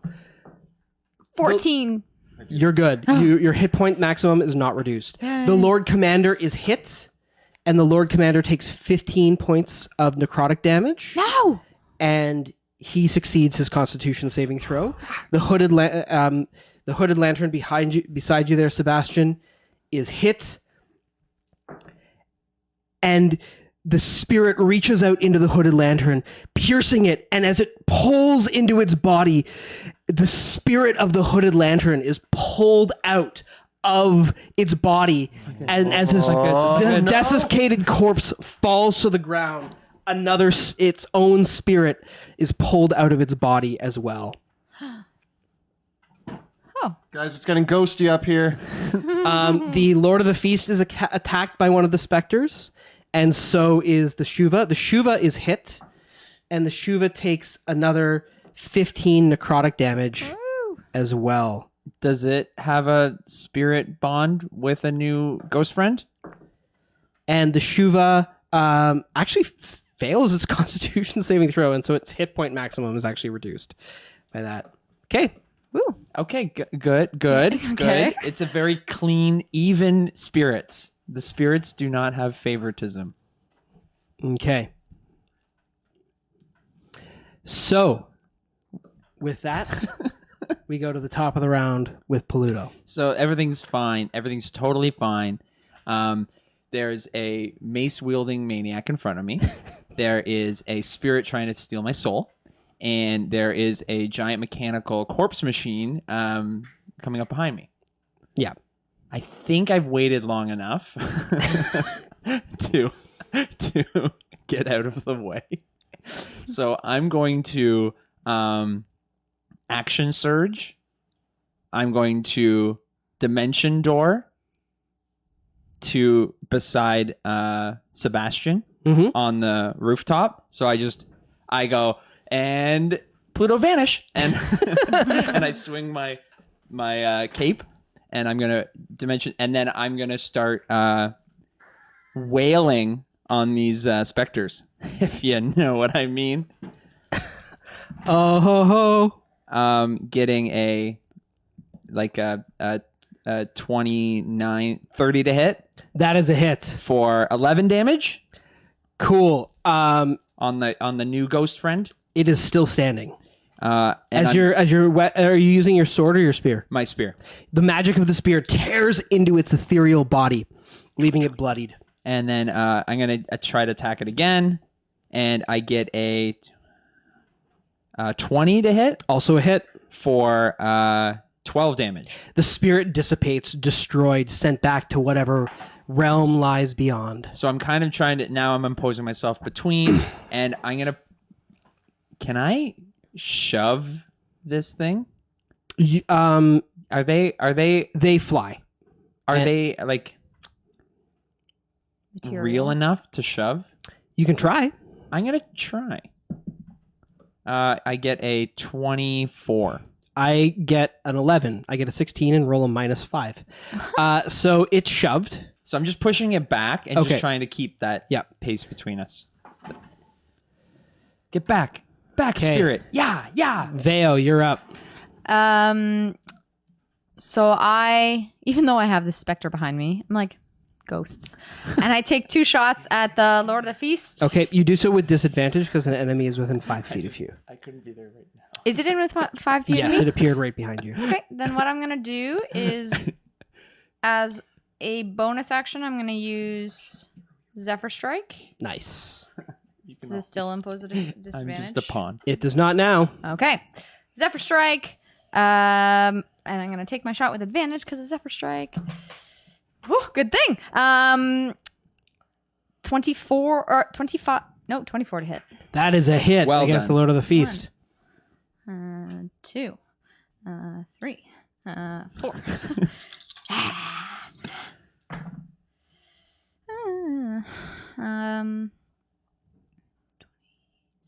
27 damage. Nice. That leaves the Lord of the Feast bloodied. I take my second shot at him. Ooh, Nope, missed that one. And I'm gonna run across the rooftops as far as I can. Which way? Using my feline agility, so I can go all the way to the edge. That way? Other way. Yep, you just might have to move one of the posts. There you go. Okay. Perfect. And I kind of half crouch, ready to go. Okay. Next up is Sebastian. Sebastian runs up to Pluto. Thanks for saving me. Hey, look, I just want to make sure that you're okay. And then I shove him back into Slaughterstone Square and cast Polymorph on him. So as I'm thanking him, I shove him off the bridge. Okay. And as he's falling, I reach out my hand and these black tendrils shoot out of my hand and start wrapping around Pluto. And he lands in the form of a shadowy T-Rex. Yeah! T-Rex! As I'm transformed, my last words are in Infernal. I'm not trapped in here with you. You're trapped in here with me. And I am now a big beast monster. Okay. I hope Thank that you. works. And then I cower. Alrighty. The Lord of the Feast howls out at the situation, and he turns, spinning his flail in the air, and he comes around towards the dinosaur, and he's going to attack the dinosaur with his flail of madness, getting a 15 to hit. I am. Do you have it really? Tyrian. There it is. I have a 13 armor. Okay, so he hits your T-Rex form for 14 points of bludgeoning damage. Okay. And you need to make a wisdom saving throw. Wise T-Rex. You can do it. I get a 12. You fail, and on your next turn, you will make a melee attack against a randomly determined foe. If there's no one within your reach, you will attack randomly. I am. Or you will lose your action, sorry. I've gone primal. Okay. The Lord of the Feast edges forward, and he tries to get his flail of pain towards Sebastian, Ah! getting a natural 1. Oh! It smashes against the cart right at my feet. And then digs up with the flail of paralysis, getting a 25 to hit. That one hits. I get smacked right in the chest. No. Sebastian, you take 10 points of damage, and I need you to make a Constitution saving throw against the paralysis. 8. You are paralyzed, and your concentration ends. Oh. No. No, I'm not a T-Rex anymore. I'm just a man. That didn't go well at all. That I thought I was. And the Shuva lunges towards Pluto. Hi. Now, was I mad as a T-Rex or as a man? You are mad as... You were mad as a T-Rex, but the affliction stays with you. Okay. The Shuva rushes towards you, Pluto, Hello. attacking with its bite, Hi. getting a critical hit. I don't take crits, but I still accept the damage. The Tail Stinger gets a 17 to hit. That misses, thankfully. You don't take critical hits, right, because of your armor, which is good, because this would have been 40-10, would have been 8d10 on a critical hit. So from the Shuva, you're going to take 26 points of piercing damage. Oh, ouchies. Ouchie wawa. So he's based with me now. Yeah, the Shuva and the Lord of the Feast are based with you. The Shuva's, the Lord of the... yeah. Why are you shaking your head at me? I'm shaking my head at the situation, not at you. Okay. The T-Rex was supposed to be the most epic of Okay. things, and it got shut down very quickly. It's Okay. only because you're paralyzed. With that, your allies, the Lord Commander turns to you, Sebastian, and says, "What did you do, you fool? Why did you let him go back down there? You're an idiot." And so the Lord Commander We had a T-Rex. turns to the specter that's beside him, and he drops turns to one of the hooded lanterns, throws his rope back down, and he leaps down to grab Peludo and pull him back out. And as he does so, and so he leaps down to the ground, taking an attack of opportunity from the specter, which misses with a natural 1. Yay. He grabs Peludo and yells to the hooded lanterns on the ground, "Pull!" And they lift him up.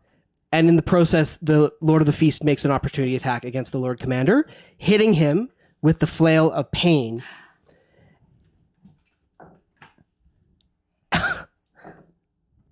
And the Lord Commander takes 40 points of damage, 30 psychic, and 10 bludgeoning. And Pluto, as you see the wound go into the Lord Commander, you see him wince in the psychic pain of the blow, but the weapon didn't hit him directly, but didn't penetrate his skin. Oh. So it didn't... Is he magic? Is he magic? Maybe... maybe it's our friend. Maybe it's the queen. Or maybe he just took a potion. Maybe a special potion. I want to use... As I'm being carried away like a baby, I want to use Sentinel to attack the Lord of the Feast with my javelin, because he attacked my friend. Okay, go for it. And oh baby, ooh baby, ooh baby. I get a 22. That hits. And I want him using my last superiority dice to make a strength save. I get an 8. He is knocked prone, Okay, he falls from the Shuva and lands prone on the ground. and he takes 11 damage, 12, 13 damage. Okay. Goodbye. The executioner races towards the prone Lord of the Feast. This is what we wanted. I say paralyzed. Raises his axe up over his head, putting his second hand on the axe, and brings it down on the Lord of the Feast, making his attack with advantage, scoring a critical hit.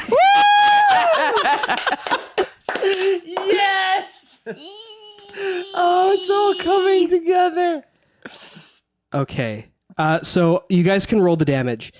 The Lord of the executioner deals 3d8 bludgeoning plus 3d10 necrotic damage. So all of that is doubled on the crit. So someone do the d8s and someone do the d10s. I'll do the D8s. 3 D8s. Doubled. So 6 D8s. Oh no. I have enough dice. And you do the d10s. Where are they all? Just trying to. So 6 of each, right? And I go, bye. 1, 2, 3, 4, 5, 6. Woo! Okay. 10,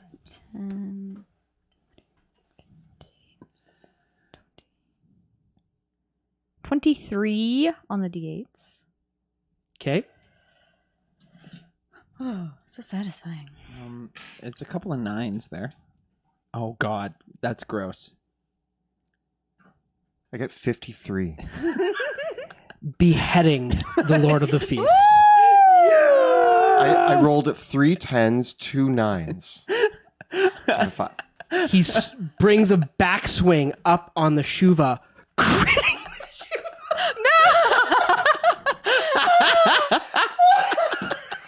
Yes. So many crits. Yes. So many Again? crits. Again? Yeah, again. Again. The same amount of damage? Yeah. Why did I even bother putting those dice away? Shuva. Uva. There's nothing more rewarding than throwing a bunch of really big dice to see how much damage we can do, and then try to break that record with this current roll. All right. 32 on the D8s.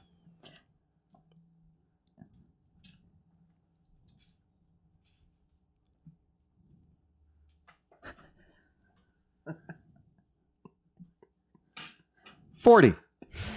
And then slicing the Shuva in half.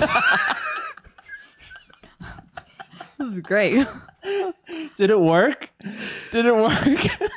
The bloodied remains of the decapitated Lord of the Feast and the bisected Shuva splatter across the ground of Slaughterstone Square. I want the Shuva.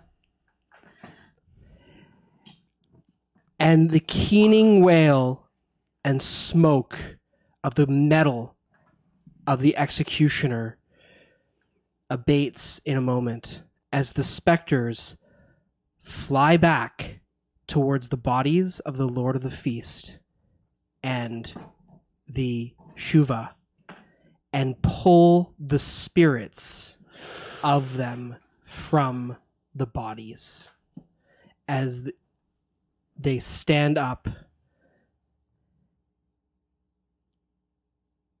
and then turn to look at all of you as the spectral form of the Lord of the Feast swings a spectral flail. What? No, no. We cheered though. Well, Did we make a mistake?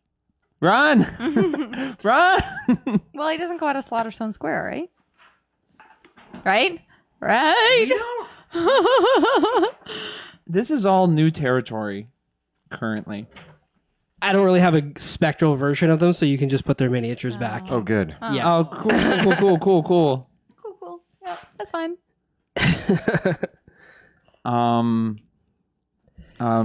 The spectral Lord of the Feast holds the flail in one hand and its spectral head in the other.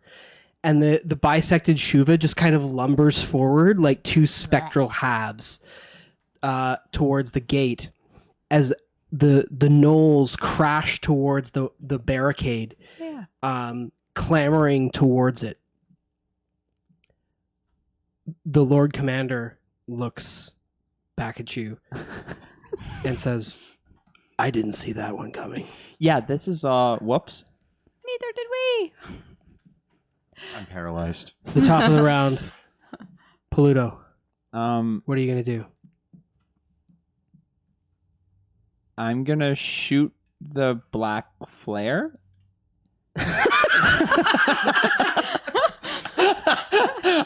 Just the one shot. And then can I pick up Sebastian? Yeah. And I'm gonna just jump and run. Seeing the black flare, the Lord Commander says, he grabs his horn, pulls it at where the weapon hit him, and he says, yeah, I think running is probably the best idea now. Retreat! Retreat! Yep. Guys, what? Yeah, but they can't leave Slaughterstone Square, right? And I'm trying to like wake Sebastian up, so I'm like Cool. giving him like I'm just come on. Veo, what are you going to Come do? on, buddy. I am going to cast fog cloud on the middle of them Okay. so they can't see, and we're gonna run away. But I'm gonna cast it as I'll cast it as a first level spell Okay. slot, and then I motion to them, and I point towards the way we came, rather than. The Lord Commander says, we can't go back that way. The gnolls are coming from that direction. Rendezvous at the clock tower. So I start to make my way across towards the clock tower, across the roof. The horns of the Silver Order blare out as they begin abandoning their fortified position. The gnolls crash through the gateway after in the next round, and the executioner begins slaughtering them. And the Lord of the Feast spirit as well, as the gnolls take a moment to realize what is going on before droves of them are slaughtered and turned into spectral gnollish spirits hovering around the executioner. Sebastian, the paralysis ends. Oh, what happened? Did we win? Where are you all going to go? Yeah, I'm gonna. Towards the tower. I'm making sure that the retreat is going successful, but yeah, heading towards the tower. I just imagine with the fog cloud, all we're hearing is like these gnolls being slaughtered, but we can't necessarily see them. I'm like, oh, good thing I did that. I didn't want to see that mess. Thank you so much. Cover our escape. So running towards, continuing across the rooftops towards the clock tower. Okay. Weaving in and out of houses and stuff with Sebastian under my arm. Several of the hooded lanterns break off and head back towards the barracks. A few more assist with the retreat. The Silver Order's horns blare, and it sounds like they're retreating back towards Temple Gate. With the chaos of the ravening gnolls, the battle at Slaughterstone Square abates itself. The fighting and the howling continue for a few more hours, and you make your way back to the clock tower. Well, that was fun. Was like, I shot so many things. can you guys explain what just happened for the non-initiated magic guy? Like, what was that? I turned you into a T-Rex. I blacked out, and I assume you won the battle for us. Well, I'm pretty sure the executioner, he takes the souls of people he kills. we didn't. Did we know that? Did we kill the executioner? No. Oh. And he killed the Lord of the Feast and Shuva. Yep. And now they're Spectre people. But part of him. But he doesn't leave Slaughterstone Square. So he's even more powerful. So we just gave him like a huge upgrade. Yeah. He has super spirits now? Yeah. And he just killed like a bunch of gnolls. You know that sign that we saw like our first time going into Drakkenheim that said don't go to Slaughterstone Square? And then what did we You should have do? listened to it. We went there We twice. went to But hey, it served its purpose. Did anybody else follow us back to the clock tower? Or is it just The the Lord three of- Commander Oh. and several other hooded lanterns, including Ansem and the Lord Commander. Lord Oh. Commander, you took a hit. I'll be fine. It's nothing. You don't even look wounded. I said I'll be fine. It's the badge, isn't it? Sure. That Ansem, that was a great shot. And I go to high five him.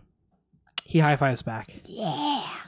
I immediately walk up to the Lord Commander and start like looking in his eyes and like checking out. I'm like looking him up and down. What's going on?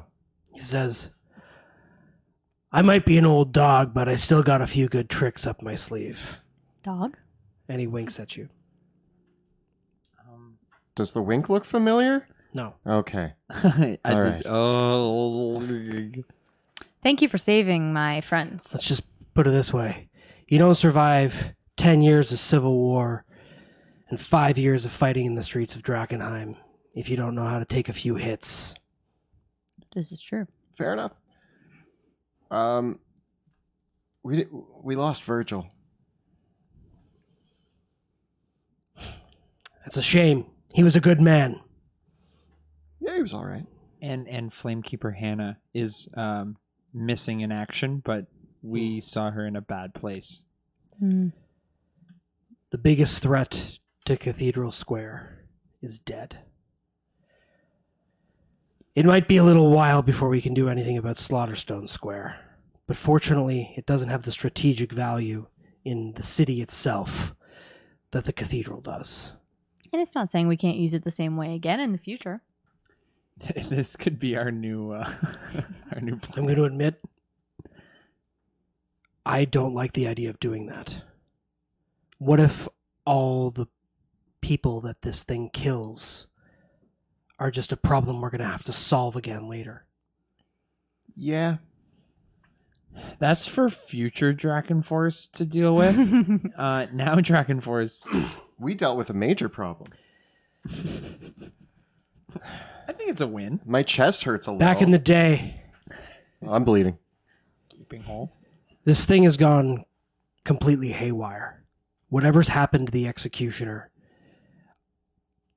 we used to be able to control it with the badges. But it's clear now that something has happened to it. And I don't think we're ever going to be able to control that thing again. One day we're going to have to destroy it. And I don't think we have the resources to do that. That thing could have killed all of us. Yeah, it almost killed us once. We might have to. We might have a way of destroying it. We might need to talk to the Amethyst Academy. Yeah. Maybe they can tell us. Like, who made it? What do you know of its origins? Was it made by? Was it constructed by the city? Was it constructed by someone else for the city? I'll be honest, I don't know. I just knew that it's been here in Drakkenheim for generations. I think it was a gift by the dwarves to one of the old kings, probably even before the Von Kessel dynasty. It's an insane machine. It was a terrifying machine even in its day. But whatever's happened to it, I like go and look out one of the windows just to make sure it's not coming for us and hasn't left Slaughterstone Square. you look up from the perch in the clock tower. You can kind of spy it. Maybe one of you has a spyglass. It's sitting right back down on the edge of the cistern, and the spirits have dissipated. The gnolls are fleeing back into the city streets, the disparate warband, limping and whimpering, broken without the strength of the Lord of the Feast to bind them together. So what now, guys? We can now infiltrate the cathedral. Yeah. But I think we need a bit of a rest before we do that. Yep. Because, I mean, I'm not hurting too bad, actually.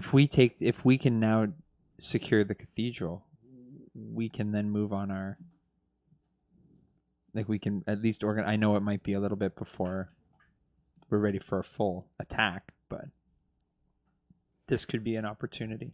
And getting the Amethyst Academy involved, and we're likely going to need to figure out some way to destroy this thing. And Of course. if I could do an aside with Draken Force outside of the Lord Commander's reach. You want to go upstairs to our bedroom? We have to all go to the bathroom at the same time upstairs. Check on my pigeons. I'll check on my pigeons. Yeah. I'll check on my bath. I need to go up. All right. Me and my men are going to camp out down here. Do you have food, provisions, supplies here? Do We you don't- have food? We don't have much with us. We have a bit. Is it all right? We'll rest here for the night, make our way back to the barracks in the morning, and then we can make our plan for a strike against the cathedral again. Hopefully the war bands have dissipated. Was there anyone else there? There was another gnoll. Looked like a Oh, a yeah. priest of some sort. Yeah. A gnoll priest who Sick. resurrected the Shuva. Disgusting. She had a name. What was the name that she yelled out in? I Do I don't remember? Do remember. I remember the name that In came the out? heat of the moment, no. Kibble? It had a name, and it seemed to be. If I had to take a wild military guess, I think it was in charge of the Lord of the Feast. It's probably Although- not going to be happy. They didn't look as big as the Lord of the Feast. They were a healer. They were a priest. So Magic. Some sort of Magic. like higher rank commander style jazz. Not looking forward to facing her or it, I'm going to see to the wounded. them. See to yourselves as well. You're all looking quite hurt. Yeah. Yeah, we got hit by flails. I took a flail to the chest. It hurts. It's sore. I do have some rations if you need it for your men too. What are your favorite foods? They'll take whatever you can spare. They persist. They're not picky. I take their rations. I give them about four. I'll give them 4 rations, and I make it taste like the best roast beef they've ever had with my prestidigitation. They're And I very hand them pleased over. by it. I got you guys back. You head back up to the loft of the clock tower, looking out onto the city as the clouds part for a brief moment as the sun begins to go down for the night. That was insane. That was amazing. But we describe in detail what happened when Sebastian was paralyzed. Yeah. It was really cool up until the part where he came back as like a specter thing. Yeah. Yeah, I'm sorry I missed it. I had like this list of ideas, firewall circle, fireball the gnolls. In capital letters it says Pluto turns into T-Rex, we win. That didn't go the way I imagined it. I still turned into a T-Rex, And we did win. and we still won. And I pew-pewed. It My worked. plan worked, guys. And As usual, Sebastian Crow, Okay, plan master. and Veo shot so much. So much damage. Yeah, where did you go? You fell off your horse, and Yep. then I looked back and you weren't there, and then you were sniping. I took a potion of invisibility, did what I do best, Oh, snuck in, so cool. and got on a roof. Pluto, what did you want to talk to us about? So I didn't want the Lord Commander to hear, but I think I know how we can destroy the Slaughterstone golem thing. Is it a bomb? It's a bomb. Yeah. We probably need to talk to the queen. She's not going to give it up just to kill this thing. It could be a mutually beneficial. So we either need to convince the Queen of Thieves to give us our bomb back, or we need to go to the Amethyst Academy, admit that we lost the bomb, and... But if we tell them we lost it, you think they're going to give us another one? Like, No. I promise I won't lose this one. They could blow it up though. I mean, the only thing is if we tell the Queen of Thieves about this guy and she wants to take it over as her own pet, like she did the T-Rex, then we have a big problem. Maybe we need to know more about it Yeah. before we do anything. Do you think there's information in the tower? Well, maybe we have to find the history. Like, go through the history books. Sebastian, does your mom's journal have any mention of the... My mom's journal is mostly just spells. Doesn't tell me a whole bunch. She has some notes in here, but about the... Is there anything in there about the Slaughterstone Square or the... If you want to spend some time studying it this evening, perhaps. I'll help. Okay. I can read. I might learn a spell. Is it Elven? Yeah, it's all in Elven. Yeah, I mostly just stare at it. I'm going to go check on my pigeons because it's been a while and they probably need some seed or something. Okay. Yep, your pigeons are very hungry. Aw. They're fed. So you're going to feed your pigeons and take care. Yeah. Pluto, what are you're going to... I guess I'm gonna start to study the clock tower itself. I want to get more info from the what are they called, the modrons? Yeah. I'm gonna start to look at them more closely. There's some sort of connection with the clock tower and the event, and I mean it's at least something I can do while we're here. And Sebastian? Sebastian goes to the rainwater basin again. He lights a candle. He minor illusions some nice music playing. He pours himself a glass of wine and sits down with his book in the bath. Cool. And he reads. Pluto, you can give me a insight or perception check, or if you want to use your ability, your battle master ability to study them. Ooh. And Sebastian, you can give me an arcana check with advantage. To see if I learn new spells from the book, or to see if I learn anything from the book. Okay. Arcana. 24. 20. Oh. Okay. That was... Okay. I rolled a 19. I have +5. So as you were studying your mom's spell book, you are starting to look... You start to flip ahead to some of the rituals in there that you don't yet have the skill for. And you notice that 2 of the pages are stuck together. And as you pry them apart, you can see that there is written in Elven an expanded set of instructions around the spell Contact Other Plane.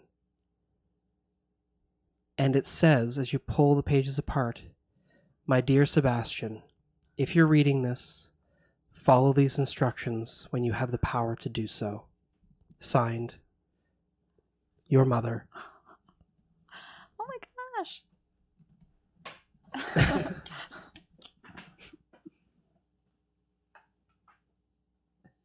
Just soak it in. Soak it in. I sink into the bathroom. I walk up to his bath and I go, "That's my drinking water." And I touch the water and I chill it using prestidigitation. So rude. So is bathing in all her drinking water. Yeah. I cast Firebolt into the water and heat it back up. And then we go back and forth. I'm just like, chill. We're going to end up fighting here. Stop it. And I'll I get you just- more drinking water. You can prestidigitate and clean it afterwards. You know how to do that. That's actually a really good idea. And I slink away back to my pigeons. The as you read back over the rest of the book, this specific ritual described here is an expansion of the spell Contact Other Plane. And while you don't fully understand all the components of it yet, you're not high enough level to master this. your mother's personal rune plays a prominent role in the ritual for this variant of contact other plane. It might be designed to contact her directly. No. What? Guys, What? Hey. I get out of the bath, so I'm standing there butt naked. Ah! Come on, man. Guys, No, I just no. finished reading this book. Sit back down. There was a secret page. Oh, sorry. Was the water chilly? It went back and forth. I minor illusion, some blurred outness. Oh, nice. There we go.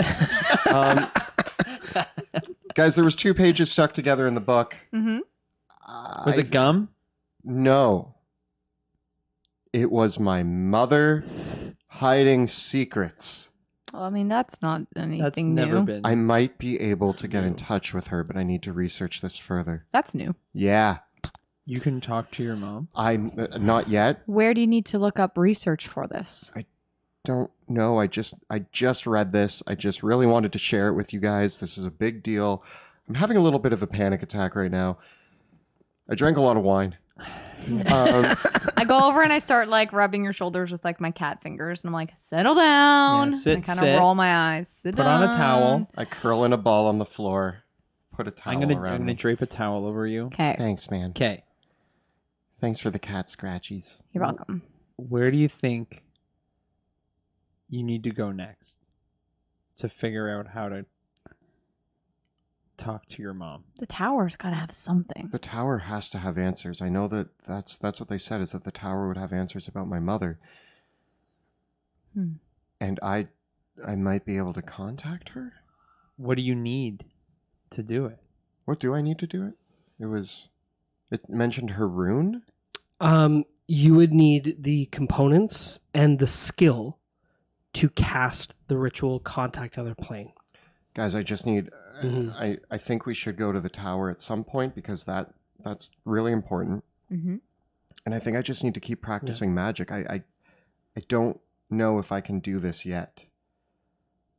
But the more I'm using my magic, the more powerful my magic's getting. And I think my mother just needs me to take a little bit more time to hone my skills. I'm this close. Now, speaking from like just what we've encountered, could this just be a demon trick? Because you are reading a demon book thing. It's my mom's book. Yeah, she also loved talking to demons. And I need to figure out more about that. Yeah. Yes, it could be a trap. Yeah, you know what else? Everything in this damn city is a trap, Pluto Jackson. It's true. So we're just gonna. Yeah, I guess we just kind of. We walked into a mirror dimension after information from my Oh. mother. You think I'm gonna... Do you think the mirror dimension might have something? Yeah, but the Amethyst Academy took that mirror away. So we have to go. but it's we your mirror. 100% need to go talk to them. Yeah. Because we need that mirror. We need to figure out what's in the tower. And River was trying to find out answers. And she sent me to the tower. She said that that's where I need to go for answers. I think that needs to be our next stop after this cathedral. After the cathedral, it would mean a lot to me, guys, if we could hit up that tower. It makes sense. Just a quick in and out. Just go 15, there. 20-minute Yeah, adventure. 20 minutes tops. Don't say it. What's the worst that can happen? Don't say it. Yeah. I think it's leading us there. It's leading us to the next step. And I feel like if we can figure out more about the academy, maybe we can bring them closer to a treaty with the other factions. The time to hesitate is through. Pluto, grab me my pants. I can't find them. Pluto, what did you... Remember when you used to tell him to grab your pants? Remember? Wow, we've all grown up so much. So much. What do I learn anything from the modrons? What did you get on your insider perception check? They're both a 4. I got a 7. But is there a way I can leverage knowing my enemy? Yes. If you recall, there is the blasted remains of a larger modron amongst the group of them. The modrons here seem like they are trying to conduct repairs, but they are lacking. The way that they're operating is like a bunch of soldiers that don't have a commander. And it seems like whatever the command structure of these modrons is, these low-level grunts are not even given an idea of what they're supposed to be doing. It's all filtered through their commanding officer or whatever that creature was. So while they are trying their best, they literally don't know what to do, and they're just repeating the same routine that they were doing before. It would seem to be that if there was a creature that they recognized as a commander that was giving them orders, they would simply follow those commands. We have a missing puzzle piece here. I lost a lot of men when I came to Drakkenheim. I believe it is my duty to lead these robots into glorious battle. Or at least repair. Repair sounds better. I don't know if they're much use in a fight. I'm gonna go into drill sergeant mode. I had some really, really good drill instructors in my day who taught me fencing and riding a horse and yelling quips and the like. And I go, all right, listen up, and I'm gonna start grabbing them and putting them into different formations and trying to force them into, like, kind of whipping them into shape. Okay. Throughout the night, your efforts are largely in vain. Until in the wee hours of the night, finally, one of the modrons turns to you and simply goes, 1-1. And then it goes back to what it was doing before. I can talk to them. I pop my head down. What? I heard you gasp. I'm just so tired. You woke me up with your gasp. Okay, I was listening the whole time. I was upstairs listening. I think I've started to make contact with them. Yeah, you're standing in a room with them. They're all around you. It's working. Are they fixing the clock? I'm basically the Jane Goodall of modrons. I live with them now. I am one of them, and I'm saying all this, and I think I'm saying it in English, but I'm saying it in ones and zeros. 010011000. I'm going back. You're to randomly saying numbers at them, and sometimes it works and sometimes it doesn't. You would need to, but you realize that whatever you've said to that one modron, that combination of zeros and ones, was the command for attention, soldier. And so with more time, you might be able to learn the modron language. And I will be the leader of the modrons. Are they made from the same... Do they have very similar features to the executioner? Not at all. So it doesn't look like they come from like a common ancestor or something? No. Okay. Yeah, you could, studying them, you can say conclusively that whatever constructed the executioner and whatever constructed these things are of completely different origins. Okay, good to know. With that, the night passes. I sleep curled up in a ball. And as the morning comes, the hooded lanterns are downstairs. They've taken their breakfast and have patched up their wounded. And it looks like already some of the hooded lanterns have left, but once you get up, the Lord Commander is still there, and he is speaking with one of the squires of the Silver Order, a young cadet woman who has given him a sealed scroll bearing the seal of the Knight Commander. What's it say? It's just an update. The Knight Captain and the High Flamekeeper have retreated back to Temple Gate and are heading back to their encampment to reconvene. They've got quite a lot of wounded. Many of them are exhausted. It's been a lot of battle. for them all. They've asked us if we're capable of moving ahead to take the cathedral itself, and we've scouted it out. There's still a few gnolls there, but there's not much resistance right now. It seems like many of the gnolls have gone feral. They're attacking anyone in the streets, but they're completely disorganized and have scattered utterly. There's still a few that are camping out in the cathedral, but it should be enough for us to take them down now. How's the gate doing? The gate's holding. Nice. Well, it just so happens I just put a Band-Aid on my chest wound, and I'm ready to go. Back into the fray. How are you guys? I healed up nicely. After a nice rest and a night of yelling zeros and ones. Yeah, did you have a nice rest? You were up most of the night. I like tried to get to sleep, but I kept hearing you being like 0, 1, 0, 1, 1, 0, and I'm like, what? It was like 3 a.m., man. I must admit, it's been a while since I've been here to the clock tower. You wouldn't mind if I came up and took a look from above. I've never had that kind of vantage point over the city before.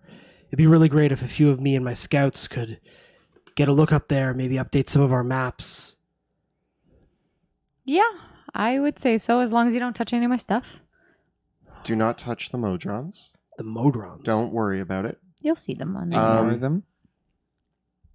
What was the first thing you said to me when we met?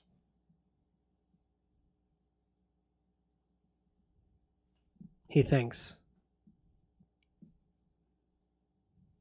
I actually, personally, as Monty, I don't remember. The Lord Commander would, Okay. but I don't remember. Does he respond to me with the right answer?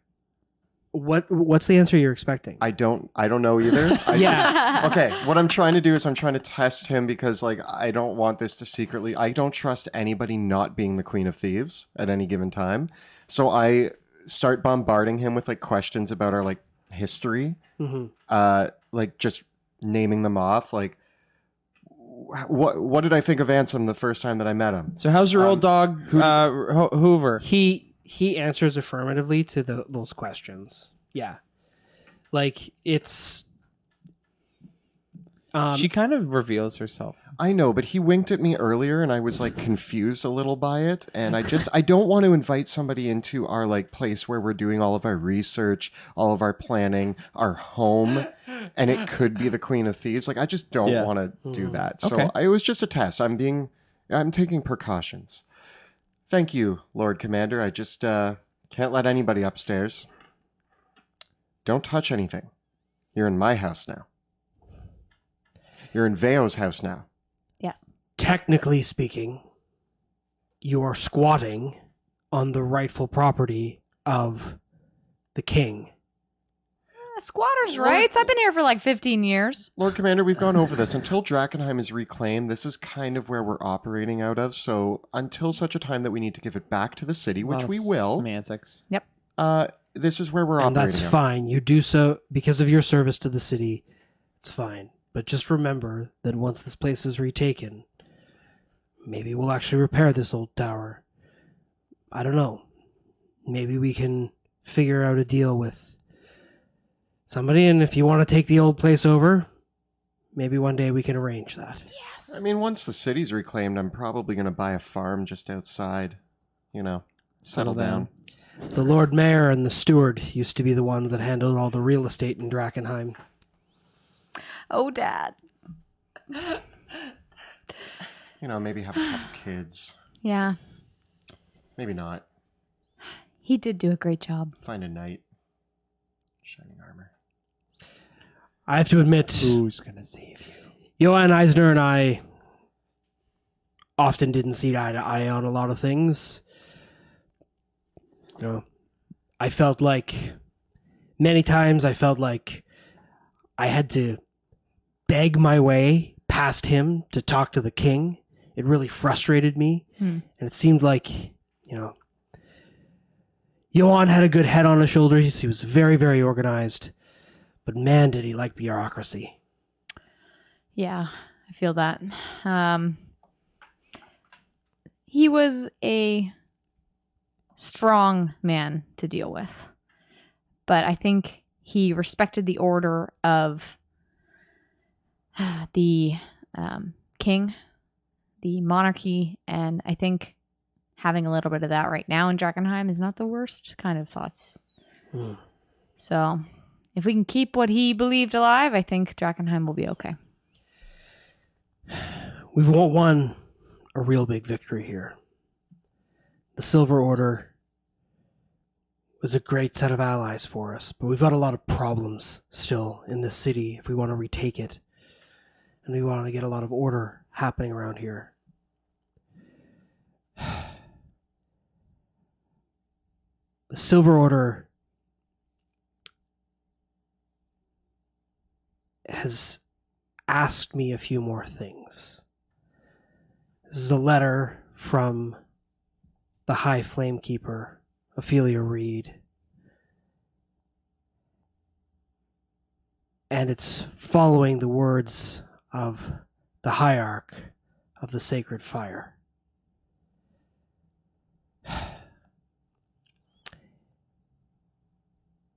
There is supposed to be a diet held back in Illyria in a week or so regarding those pilgrims that are coming to the city following Lucretia Matthias.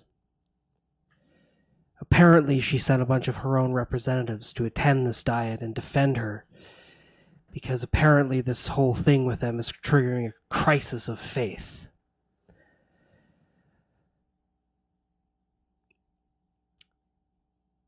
The Silver Order has asked me that if necessary, would I be willing to help them arrest her?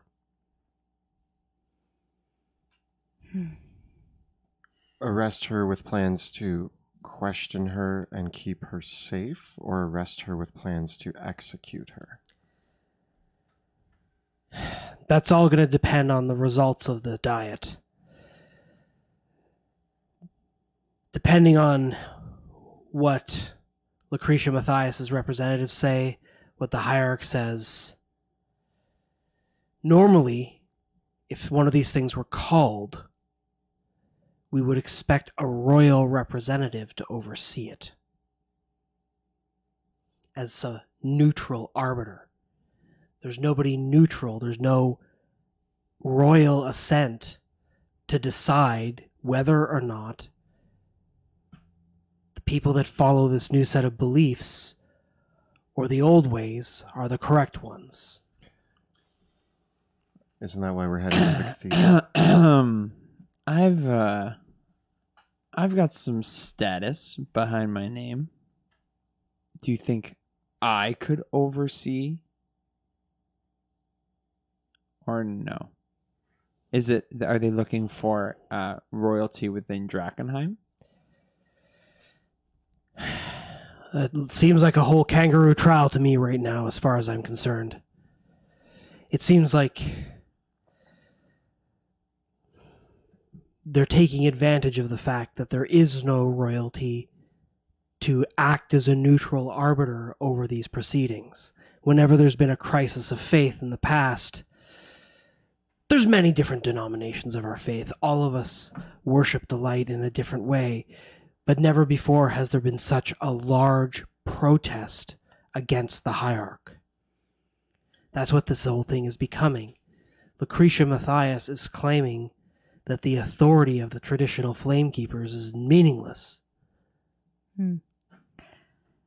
One thing that came up for us as we were coming across the new followers is they're pretty radical. They're not easy to shake. I think the hooded lanterns should be careful about stepping into such orders, as riling them up by taking their leader may cause more trouble than we have just having them in the city.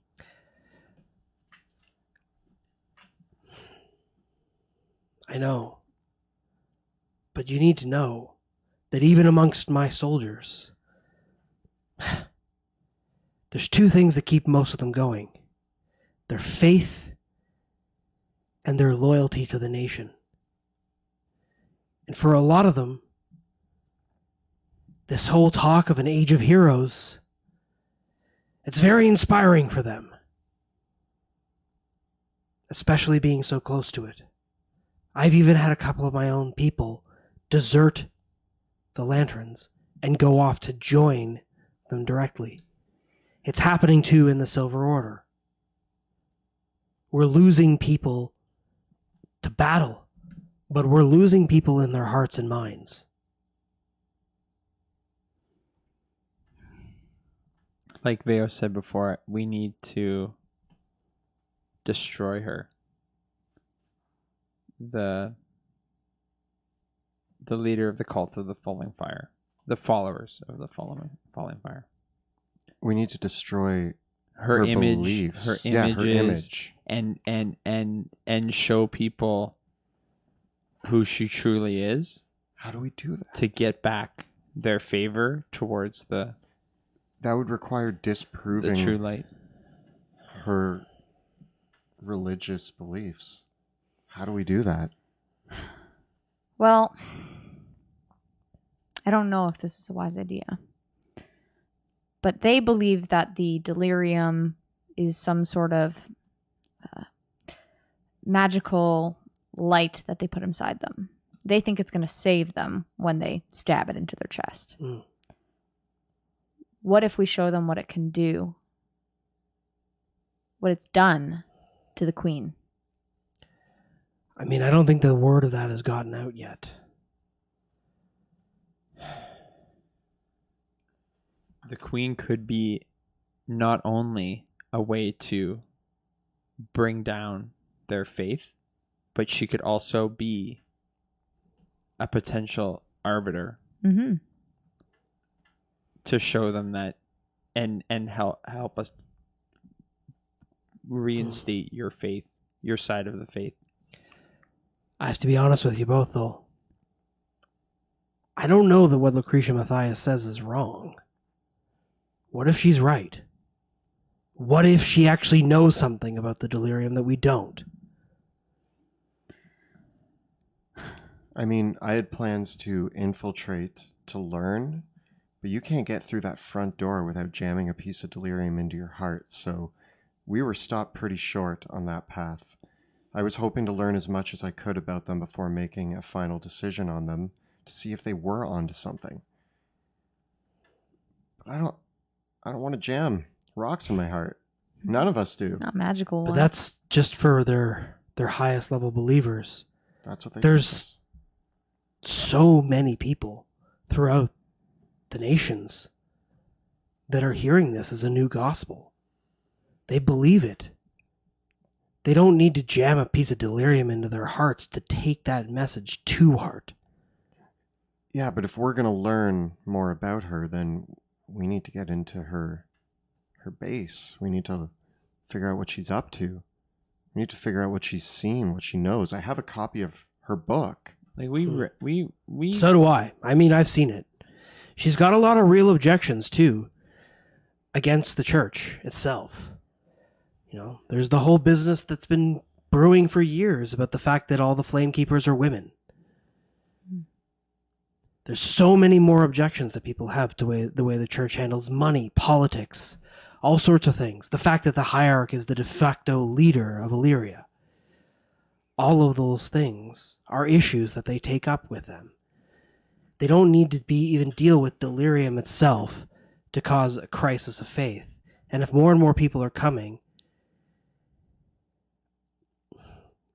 if the Silver Order doesn't like the way that these trials go, we would have to travel weeks to even get there. Word could come down from the hierarch, and our hands could be completely tied. If the Silver Order comes to me and asks me to help them arrest her, am I going to say no? I don't think you can say no, but I think arresting her and what you do after you arrest her is a fine line. I hear your concerns, but I'm wondering, do you have a solution in mind? Do you have something? You're talking to the Draken Force here. Is there something that Stealthy. a small team? Is there something you want from us? I don't know else who I can confide into about this. That's fair. I was wondering if you had any ideas on the way that we could help. Because other than posing as followers and trying to fake our way in there and learn what we can and then tear it apart from the inside out or find something to dismantle her. Maybe there is that what you're proposing? Because I just happen to know that Cornelius Mortimer Bigsby is good at infiltration. We either need to prove them wrong or accept that we don't know anything and make a judgment on them. The only other people that know anything about Delirium, about the truth of all this, is the Amethyst Academy. They I can talk to. I think kind of. It'd be interesting to see what they think of all this as well. I agree. We are supposed to have a meeting with the heads of the 3 factions.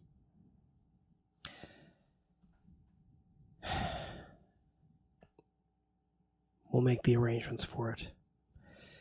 In the meantime, hopefully things with the Silver Order won't boil over. In the meantime, I'm a little bit nervous about revealing the Queen publicly. So are we. Because the Silver Order is not going to like what's happened to her. We already know that Ophelia Reed doesn't approve. Yeah.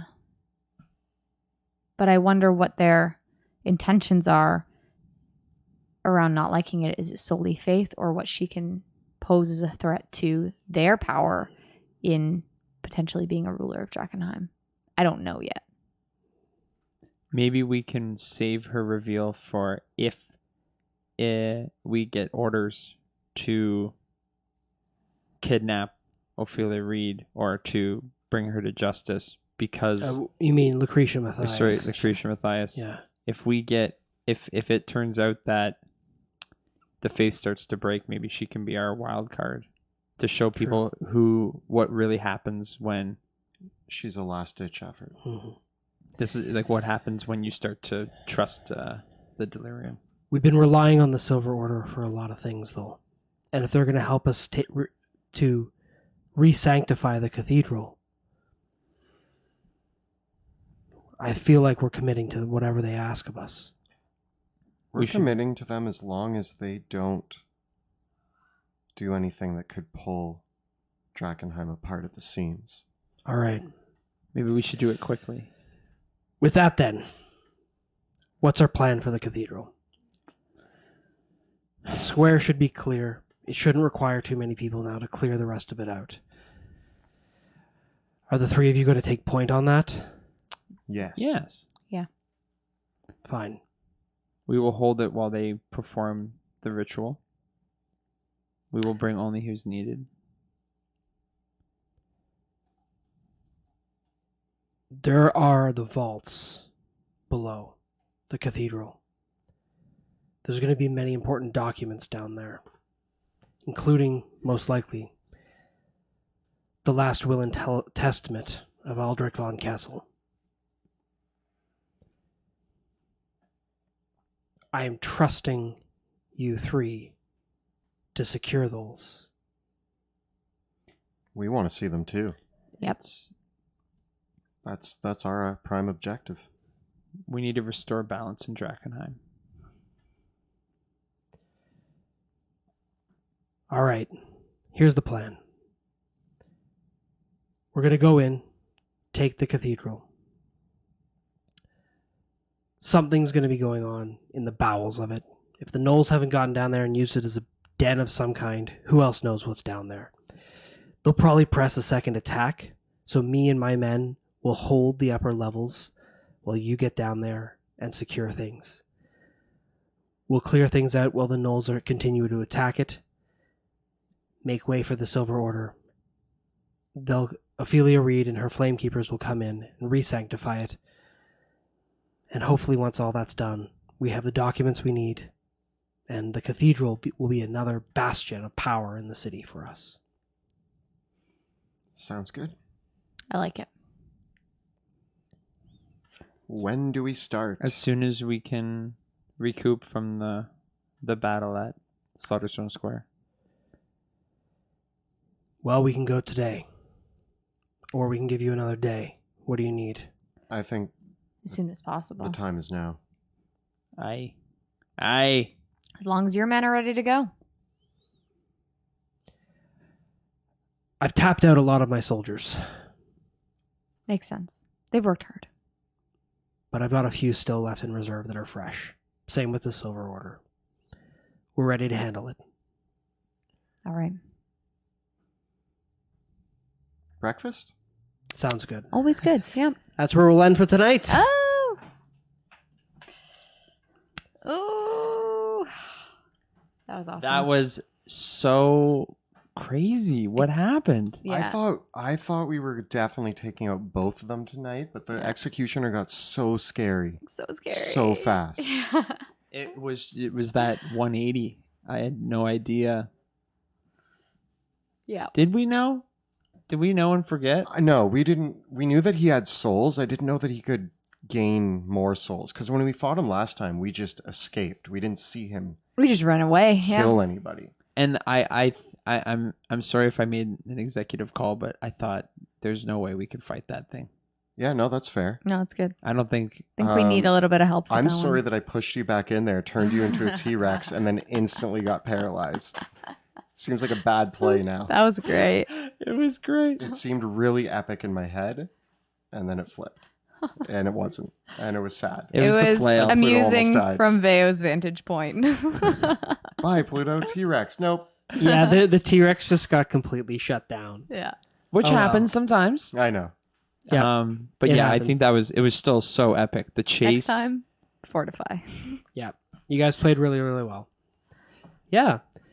So that is where we're going to wrap up tonight. I want to give a huge thank you, as always, to our cast, Jill, Kelly, and Joe, for playing so well this evening.